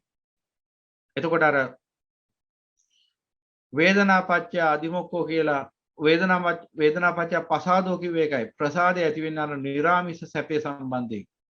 අන්න නිරාමිස සම්බන්ධයෙන් තමයි ප්‍රසාදය ඇති වෙන්නේ. එහෙනම් එතන වේදනා කියලා කියන්නේ මෙන්න මේ නිරාමිස සුඛ වේදනාව. අර අවිද්‍යාව පත්‍ය සංකාර සංකාර පත්‍ය විඥාන යන දි වශයෙන් අවිද්‍යාවෙන් ගොඩනගෙන පටිසමුපාදය තුල පස්සපත්‍ය වේදනා කියලා කියන්නේ සාමිස සුඛ වේදනාව, සාමිස දුක්ඛ වේදනාව. ඒ වගේම සාමිස දුක්ඛම සුඛ වේදනාව. කුසල මූල ප්‍රත්‍යයෙන් ගොඩනැගෙන පටිසමුපාදය තුල පස්සපච්චය වේදනා කියලා කියන්නේ නිරාමිස සුඛ වේදනාව, නිරාමිෂ දුක්ඛ වේදනාව, නිරාමිෂ අදුක්ඛම සුඛ වේදනාව. එහෙනම් නිරාමිෂ සුඛ වේදනාව සම්බන්ධයෙන් පසාදෝ කියලා ප්‍රසාදයටයිපත් වෙන්නේ. ගැටෙන්නේ නැහැ. නිරාමිෂ දුක සහ අදුක්ඛම සුඛ කියන අවස්ථා දෙකේදීම උපේක්ෂාවටයිපත් වෙන්නේ. එහෙනම් මේ දෙකම අදිමොක්ක වශයෙන් ක්‍රියාත්මක වෙලා අවසානයේ මගඵල පූර්ණේ කරලා දෙනවා. එහෙනම් අන්න දකින්න ඕන පටිසමුපාද දෙකට අනුව අවිජ්ජා ප්‍රත්‍යයෙන් ගොඩනගෙනා වූ පටිසමුපාදයේ තුල පස්සපච්චා වේදනා කියලා කියන්නේ ඔන්න ඔය සාමිස සුඛ දුක අදුක්ඛම සුඛ කියන වේදනා. කුසල මූල ප්‍රත්‍යයෙන් ගොඩනගෙනා වූ ආර්ය පුද්ගලයා තුල වැඩෙන ඒ නිරෝධ චක්‍රය තුල සකස් වන සුඛ වේදනා දුක් වේදනා දුක්ඛ සුඛ වේදනා කියන්නේ පස්සපච්චා වේදනා කියලා එතන සකස් වෙන්නේ. නිරාමිෂ සුඛ වේදනා, නිරාමිෂ දුක් වේදනා, නිරාමිෂ අදුක්ඛම සුඛ වේදනා. එහෙනම් මේ සියල්ල පටිසමුප්පන්නයි. එහෙනම් නුවණින් දකින්න ඕන මේ සියල්ල සකස් වෙන ආකාරය. එහෙනම් අරිහතුන් වහන්සේගෙන් මෙහා සකස් වන සෑම වේදනාවක්ම පටිච්චසමුප්පන්නව තමයි සකස් වෙන්නේ. අරිහතුන් වහන්සේ තුල මාර්ගයේ පූර්ණ වීමෙන් පස්සේ ඒ නැවත එහි කළ යුත්තක් නැති නිසාම එතනින් එහාට උන්වහන්සේ තුල නිරාමිෂ අදුක්ඛම සුඛ වේදනාව පවතින විපල්ලාසයෙන් තොර අකුප්පා චේතෝ විමුක්තිය කියන ඵල චිත්තය තුල. නමුත් ඒ නිරාමිෂ අදුක්ඛම සුඛ වේදනාව කියලා කියන්නේ මතක තියාගන්න අරිහතුන් වහන්සේ තුල පවතින නිරාමිෂ අදුක්ඛම සුඛ වේදනාව කියලා කියන්නේ පරමාර්ථයේදී අවසාන විග්‍රහයේදී දුකම තමයි. ඇයි? එතනත් පවතින සංකත දුක්ඛය. ඒ නිසා තමයි අරිහතුන් වහන්සේ ඒ නිරාමිෂ අදුක්ඛම සුඛ වේදනාව නිරුද්ධ කරන්න තමයි අන්නර නිරෝධ සමාපත්තියට සමවදී. එහෙනම් අරිහතුන් වහන්සේ වුණත් නිරාමිෂ අදුක්ඛම සුඛ වේදනාවෙන් යුක්තව කල් ගෙවුවත් උපේක්ෂා සති පාරිශුද්ධියෙන් යුක්තව සංකත දුක්ඛයෙන් නිදහස් නැහැ. එහෙනම් සංකත දුක්ඛයෙන් නිදහස් වෙන්නේ යම් දවසක ඒ සදාතනික වූ පරිනිර්වාණ ශාන්තියටපත් වුණාට පස්සේ. ඉතින් එහෙමනම් ඔන්න ඔය අනුසාරයෙන් දකින්න ඕන මෙන්න මේ කිව්ව වේදනානුපස්සනාව. එහෙනම් ඉති අජ්ජත්තං වා වේදනාසු වේදනානුපස්සේ විහෙරති බහිද්ධාවා වේදනා බහිද්ධාවා වේදනාසු වේදනානුපස්සේ විහෙරති අජ්ජත්ත බහිද්ධාවා වේදනාසු වේදනානුපස්සේ විහෙරති යන ආදි වශයෙන් තුන් ආකාරකින් දකින්න ඕන. අජ්ජත්ත කියන්නේ අභ්‍යන්තර වශයෙන් දකින්න ඕන. ඇස කන නාසය දිව ශරීරයේ මනස. ඇස කන නාසය දිව ශරීරයේ මනස කියන මේ අභ්‍යන්තර ආයතන තුලින් මේ වේදනාව සකස් වන ආකාරය නුවණින් දකිමින් වාසය කරන්න ඕන. සමුදය වෙන ආකාරය. දැන් පැහැදිලි කරා පටිසමුපාදයට අනුකූලව. ඊළඟට බහිද්ද ඒ කිව්වේ බාහිර රූප ශබ්ද ගන්ධ රස ස්පර්ශ ධර්ම නිසා ඒ බාහිර රූප ශබ්ද ගන්ධ රස ස්පර්ශ ධර්මයේ වේදනාව සකස් කරන්න උපකාර වෙන ආකාරය ප්‍රත්‍ය වෙන ආකාරය නුවණින් දකිමින් වාසය කරන්න ඕන. ඊළඟට මේ අභ්‍යන්තර සහ බාහිර කියන ආකාර දෙකම එක සැරේ එකවර නුවණින් විදර්ශනා කරමින් දකින්න ඕන. අජ්ජත් වෙනමයි බහිද්ද වෙනමයි අජ්ජත් බහිද්ද එකටයි. ඔය කියන තුන් ආකාරයකට. එතකොට බහිද්ද කව පරසත්තා පරපුග්ගලා යන ආදි වශයෙන් අන්‍ය ලෝක සත්‍යයවත් විදර්ශනා කරන්න පුළුවන්කම තියෙනවා. නිසා දැන් ඒක තමයි අපි කිව්වේ දැන් ලෝකේ මනුස්ස දුක් විඳිනවා පේනවා, සැප විඳිනවා පේනවා. මෙන්න මේවා අපි අනුපස්සනා කරනවා. ඔය ඉතින් ඔසන තියෙන වේදනානුපස්සනාව තමයි. ඒක තමයි අජ්ජත්තාව බහිද්දාවක් කිව්වේ. දැන් මිනිස්සෙක් දැන් මම කිව්වේ නාගසමාල මහරහතන් වහන්සේ කතා පොත්. දැන් නාගසමාල මහරහතන් වහන්සේ රහත් ඵලයට පෙර උන්වහන්සේ පිණ්ඩපාතේ වඩිනවා. එදා පිණ්ඩපාතේ වඩිද්දී එක්තරා ස්ත්‍රියක් නාටිකාංගනාවක් මහපාරේ නර්තනයක යෙදෙනවා. මේ අවස්ථාවේ බලාගෙන ඉන්න පිරිස මේ නර්තනයේ රස විඳිනවා. බොහොම සතුටින්. අන්නර එතන අර ලෝකයට තියෙන දැන් මොකද්ද? සාමිස සුඛ වේදනාවක්. සාමිස සුඛ වේදනාවක් දැන් ලෝකයා විඳිනවා. කාම ආස්වාදයේ කාමෙන් ආස්වාදයක් විඳිනවා දැන්. කාම ආස්වාදයක් විඳිනවා. දැන් මෙන්න මේ වෙලාවේ අන්නර බහිද්ධාවා කිව්වා. දැන් අජ්ජත්තාවා. දැන් තමන් වශයෙන් ගත්ත මේ ඇස කන නාසය දිව ශරීර මනස කියන හයෙන් යම් කිසි සැප වේදනාවක් සකස් වුණා නම් අන්න අජ්ජත්තාවා. අභ්‍යන්තරයෙන් ඒ වේදනාව සකස් වෙච්ච ආකාරي නුවණින් දකින්න පුළුවන්කම තියෙනවා. පටිසමුපාදයට අනුව. කුමක් ප්‍රත්‍යයෙන්ද මේ වේදනාව සකස් වුණේ ආදී වශයෙන් දකින්න ඕන. එතකොට තමයි අන්න සමුදය ධම්මානුපස්සය විහෙරති කිව්වේ අජ්ජත්තා වාසිය. ඊළඟට බහිද්ධා වාසියනොත් දකින්න ඕන. අර බාහිර පුද්ගල පුද්ගල පරසත්ය නඩු වශයෙන් පරපුද්ගල පරසත්‍ය වශයෙන් අර සාමිස සුඛය විඳින ආකාරය නුවණින් දකින්න ඕන. ඔවුන් තුළ අවිජ්ජා නිසා ඔවුන්ගේ අවිජ්ජාවෙන් ඔවුන් තුළ ගොඩනගෙන සංකාර විඥාන නාම රූප සලආයතන පස්ස වේදනා යන දේ වශයෙන් ඔවුන් තුළත් ඒ සාමිස සුඛය හට ගන්න ආකාරයත් ඒ සාමිස සුඛය නිසා කෙලවර වුන්ට දුක්ඛ ස්කන්ධය උරු වෙන ආකාරයත් නුවණින් දකින්න ඕන. එතකොට තමයි නිරන්තරයෙන් මේ විදිහට වඩනකොට තමයි මේ අවිජ්ජාව තෘෂ්ණාව පහ වෙලා යන්නේ. එහෙම නැත්නම් අවිජ්ජා තෘෂ්ණාව පහ වෙන්නේ නැහැ ලේසියෙන්. සෑහෙන කාලයක් ඒකට යන්න පුළුවන්. මොකද හිතන තරම් ලේසියෙන් අවිජ්ජා තෘෂ්ණාව පහ වෙන්නේ නැහැ. ඒකයි නිරන්තර අභ්‍යාසයක්. මේ අභ්‍යාසයට තමයි කුසලයේ කියන්නේ. හැකියාව. අපි සතත අභ්‍යාසය කියන්නේ දැන් මොනවා හරි බෙර ගහන්න පුළුවන් නම් ක්‍රිකට් ගහන්න පුළුවන් චිත්‍ර අඳින්න පුළුවන් නම් නටන්න පුළුවන් නම් මොනවා හරි කරන්න පුළුවන් නම් අපි සතත අභ්‍යාසය. නිරන්තරයෙන් මේ අභ්‍යාසය දෙන්න කියන. එතකොට ඒක ප්‍රගුණ වෙනවා කුසලයක් වශයෙන්. හැකියාවක් වශයෙන්. ඉතින් මේ කරන්නේත් ඒකම නෙන්න.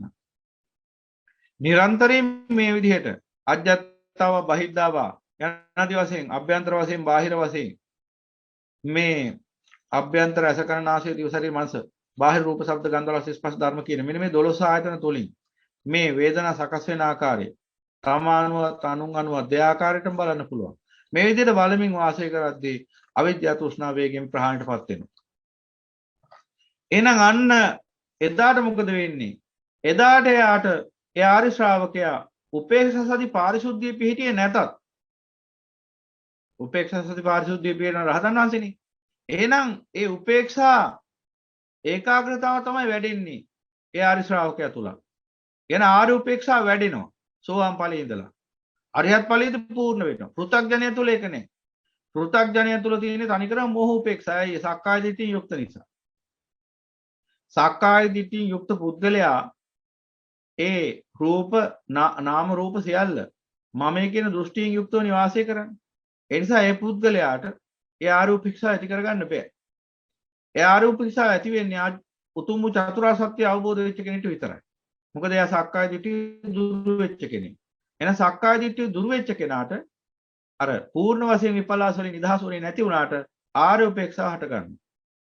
ඒ කියන්නේ මේ සිත කය දෙකම මම නොවේ කියන තැන ඉඳගෙන එයා ප්‍රඥාවෙන් ධර්මයේ දිහා බලන නිසා අන්‍යයාට අර ආර්ය උපේක්ෂාව ඇති වෙනවා. ඒ කියන්නේ මේ දකින්නේ විඳින්නේ මේ මම කියන අර පෘථග්ජන දෘෂ්ටිය නැති නිසා සක්කාය දිට්ඨිය නැති නිසා එයා මේ විඳින්නේ දකින්නේ විඳින්නේ මේ අසන්නේ අනාදි වශයෙන් මේ දකින්නේ අසන්නේ විඳින්නේ මේ දැනගන්නේ මේ සියලු ආකාරයන් මේ මම කියන දෘෂ්ටිය නැති නිසා සංඥාව චිත්තය විතරක් පවතින නිසා ඒ මට්ටමේ ආර්ය උපේක්ෂාවක් එයාට පවතිනවා. ඒ කියන්නේ මෝහය අඩුයි ඒ උපේක්ෂාව තුළ. පෘථග්ජනයා කියන්නේ සම්පූර්ණයෙන් මෝහෙන් වැසිච්ච කෙනෙක්. ඔහුගේ උපේක්ෂාව ඇවිල්ලා සම්පූර්ණ මුලාව සහගත උපේක්ෂාවක්. නමුත් ආර්ය පුද්ගලයාගේ උපේක්ෂාව ඇවිල්ලා ඊට වඩා ශ්‍රේෂ්ඨ උපේක්ෂාවක්. දැන් ආර්ය උපේක්ෂාවට අනාර්ය උපේක්ෂාවටපත් වෙන්නේ පංචකාම ගුණයේ ඉස්සරහා. ඒ නිසා ඔහුගේ උපේක්ෂාව ඊටාම ලාමක එකක්. ඒ කියන්නේ ඉෂ්ඨකාන්ත මනාප ප්‍රිය රූප කාමක සංහිතා කියන පංචකාම ගුණයේ ඉස්සරහා තමයි අනාර්ය පුද්ගලයෙක් නැත්නම් පෘථග්ජනික උපේක්ෂාවටපත් වෙන්නේ. ඊටාම ලද්දබෝධ උපේක්ෂාවක් ඒ. ඒ කියන්නේ ශක්තිමත් එකක් නෙවෙයි. ඕනම මොහොතක බිඳිලා යන්නත් පුළුවන්. ඒ උපේක්ෂාව. හැබැයි ආර්ය උපේක්ෂාව කියන්නේ ඊට වඩා මහා ශක්තිමත් එකක්. එයාගේ උපේක්ෂාව පවතින්නේ උපේක්ෂා ඒකාග්‍රතාව පවතින්නේ පංචකාමයෙන් වෙන් වෙච්ච තැන. එනිසා එයාගේ උපේක්ෂාව ස්ථිරසාරයි ශක්තිමත්. එහෙනම් මේ විදිහට අජ්ජත්තාව බහිද්ධාව වශයෙන් සහ අජ්ජත් බහිද්ධ වශයෙන් ආකාර තුනටම බලන්න ඕන. බලමින් වාසය කරද්දී මොකද වෙන්නේ? මෙන්න මේ වේදනාව සම්බන්ධයෙන් ආර්ය උපේක්ෂාවටපත් වෙනවා. ඊට පස්සේ මොකද වෙන්නේ? සමුදය වශයෙන් බලනවා. ඒ වේදනා සමුදය වශයෙන් බලනවා. වය වශයෙන් බලනවා. සමුදය ධම්මානුපස්සීවා විහෙරති. සමුදය ධම්මානුපස්සීවා වේදනාසු විහෙරති. වය ධම්මානුපස්සීවා වේදනාසු විහෙරති. සමුදය වය ධම්මානුපස්සීවා වේදනාසු විහෙරති යනාදී වශයෙන් එතන තුන් ආකාරයකින් බලනවා. මේ වේදනාව සමුදය වෙන්නේ මෙසේ කියලා දකිනවා. මේ වේදනාව වය වෙන්නේ මෙසේ කියලා දකිනවා. මේ සමුදය වෙන ධර්ම මෙසේ වය වෙනවා කියලා නුවණින් දකිනවා. මේ සමුදය මෙසේ වාය කළ යුතුයි කියලා දකින්න. ඒක තමයි සමුදය ධම්ම සමුදය වාය ධම්මානුපස්සය විහෙරති කියන්නේ. සමුදය දකින්න වාය දකින්න සමුදය වාය කළ යුතුයි කියලා දකින්න. සමුදය වයනාකාරයත් ඒ අනුසාරින් දකින්න. ඊට පස්සේ මොකද වෙන්නේ? ඔන්න බලන්න එතකොට මොකද වෙන්නේ කියලා. එතකොට එන්න අන්නේ ආර්ය පුද්ගලයා යම්කිසි වේදනාවක් ඔහු තුළ සකස් වෙනවා නම් ඒ වේදනාව හොදෙක් ඇවිල්ලා ආස්වාදයේ පිණිස නෙවෙයි. සුඛ වේදනාව පිණිසත් නෙවෙයි. දුක වේදනාව පිණිසත් නෙවෙයි. අදුක්කම සුඛ වේදනාව පිණිසත් නෙවෙයි. ඒ කිව්වේ අර මෝහ අදුක්කම සුඛ වේදනාව මෝහපේක්ෂාව උදෙසත් නෙවෙයි. ආරූපේක්ෂාව උදෙසා. එහෙනම් එයාගේ වේදනාව තුලින් මොකද්ද ලබන්නේ? ඒ කියන්නේ එයා වේදනාව පාත්තන් යන්නේ මොකටද? දැන් අපි ඉස්සෙල්ලා කායानुපස්සනාවක් දැක්කනේ. දැන් ඇහැ කන නාසය දිව ශරීරය රූප ශබ්ද ගන්ධ රස ස්පර්ශ කියන මෙන්න මේ කායන් පවත්තන් යන්නේ අයි ආර්ය ශ්‍රාවකයා නිවන පූර්ණ කරගන්න. එතකොට හො දකින්නවා මේ කය පරිහරණය වෙන්නේ හුදෙක්ම නිවන උදෙසායි ඥානීය වැඩි දියුණු කර ගැනීම උදෙසායි ඥානීය පිහිටීම උදෙසායි මේ ලෝකයේ මේ නිස්සයන්ගෙන් මේ කාමයන්ගෙන් වෙන්වීම උදෙසායි ලෝකේ උපාදාන අවසන් කර ගැනීම උදෙසායි යනාදි වශයෙන් දැක්කනේ. ඒ විදිහටමයි මෙතන. එහෙනම් මෙන්න මේ විදිහට වේදනානුපස්සනාව වේදන ආර්ය ශ්‍රාවකයා දකින්න එහෙනම් යම් කිසි විඳීමක් ඇත්තම් ඒ සියලු විඳීම් කොදෙක්ම නිවන උදෙසායි. ඒක සැප වේදනාවක් හෝ දුක වේදනාවක් හෝ අදුක්කම සුඛ වේදනාවක් යන වශයෙන් පැනවුවා මේක මොන සැප වේදනාවද? නිරාමිෂ සැප වේදනා, නිරාමිෂ දුක වේදනා, නිරාමිෂ අදුක්කම සුඛ වේදනා අන්‍යයා විඳිනවා. හැබැයි ඒකක්වත් ලෝකේ පැවැත්මට උපකාර වෙනව නෙවෙයි. ලෝකයෙන් වෙන් වෙන්නට උපකාර වෙනවා. ඒ නිසා එතන පවතින යම් කිසි වේදනාවක් නැත්නම් ඒ සියලු වේදනා නිරාමිෂ වේදනා, ආමිෂ වේදනා නෙවෙයි. එහෙනම් ආමිෂ වේදනා වලින් වෙන් වෙනවා, නිරාමිෂ වේදනා පිහිටනවා. අන්න ඒක තමයි කිව්වේ අත්ති වේදනාති 50 සති පච්චුප්පටිතා හෝති යාවදේව ඥානමත්තාය පටිච්චසති මත්තාය අනිසිතෝච විහෙරති නචකින්ච ලෝකේ උපාදීයති එවං පිකෝ භේක්කවේ බික්කෝ වේදනාසු වේදනානුපස්සී විහෙරති කියලා. එහෙනම් මෙතන වේදනාවක් පවතින බව දකින්න ආර්ය ශ්‍රාවකයා. හැබැයි මේ වේදනාව කුමක් උදෙසාද? හුදෙක්ම මේ ඥානය වර්ධනය කර ගැනීම උදෙසා, ඥානය වඩවා පූර්ණය කර ගැනීම උදෙසා, නිවන් මඟ පූර්ණය කර ගැනීම උදෙසා, යථාභූත ඥාන දර්ශනය පහළ කර ගැනීම උදෙසායි. ඒ වේදනාව ලෝකයේ අසුර කිරීම උදෙසා නෙවෙයි අනිසිතෝච විහෙරති නිස්සයෙන් වෙන්වීම උදෙසායි. නචකින්ච ලෝකේ උපාදීති ලෝකේ උපාදානය සකස් කර ගැනීම උදෙසා නොවේ වේදනාව. එහෙනම් ඒ වේදනාවෙන් තෘෂ්ණාවෙන් වෙන් වෙනවා, උපාදානෙන් වෙන් වෙනවා. ඒකයි කිව්වේ අනිසිතෝච විහෙරති නචකින්ච ලෝකේ උපාදීයති. මෙන්න මේ විදිහට එවං පිකෝ භික්කවේ බික්කු වේදනාසු වේදනානුපස්සී විහෙරති. මෙන්න මේ විදිහට මහන මේ වේදනාව නැසුරෙන්ම වේදනාව අනුපස්සනා කරමින් කල් ගෙවමින් මේ උත්තරීතර නිර්වාණ මාර්ගය වඩා පූර්ණේ කරගත යුතුයි. ඒ අනුසාරයෙන් අන්න සම්මා සම්බුදු පියාණන් වහන්සේ වේදනානුපස්සනාවක් දේශනා කරනවා. එහෙමනම් අද දවසේදී මේ ලෝතුරු වරණ දහම් සාකච්ඡාවේදී අපි මතු කළේ උතුම් වූ සතර සතිපට්ඨාන ධර්මයට අනුකූලව වේදනානුපස්සනාවයි. පසුගිය සතියේ අපි කායानुපස්සනාව පැහැදිලි කළා. අද අපි වේදනානුපස්සනාව විග්‍රහ කළා. ලබන සතියේදී චිත්තානුපස්සනා, ධම්මානුපස්සනා ආදී වශයෙන් ඉදිරියේදී අපි ඊතුරු අනුපස්සනාත් සාකච්ඡා කරමු. මොකද අද දවසේදී මම හිතනවා ඔබට මේ ලද දහම් අවබෝධය, මේ දහම් ව්‍යාකරණය ඇසුරින් ලද අවබෝධය ඒකාන්ත වශයෙන් මග වඩා පූර්ණ කරගන්න මහා නිශ්චයක් උපනිශ්චයක් සලසන දහම් අවබෝධයක් බවට පත් වෙන්නට ඇති කියලා එක්තරම් වැටහුනේ නැත්නම් මෙතන දහම් කාරණා නැවත නැවත ශ්‍රවණය කරන්න. නැවත ශ්‍රවණය කිරීමේදී දැනගත් කාරණා තවදුරටත් පැහැදිලි කරගන්න ඔබට අවස්ථාව ලැබෙනවා. ඒ වගේම නොදැනගත් කාරණා අලුතෙන් දැනගන්නට ලැබෙනවා. ඒ නිසා නැවත මේ ධර්මයේ ශ්‍රවණය කරන්න. එහෙමනම් ඒ අමාමෑණී ලෞතුරු ශාන්තිනායක සම්මා සම්බුදු පියාණන් වහන්සේ සකල ලෝක සත්‍යයටම ඥානවන්ත සියලු සතුන්ට මේ භයානක ඝෝර කටුක සංසාර දුකෙන් අත මිදී ඒ සදාතනික අමා නිවනින්ම සැනසෙන්නට විසුද්ධියේ මාවත වශයෙන් දේශනා කොට වදාළ උතුම් වූ සතර සතිපට්ඨානයට අදාළ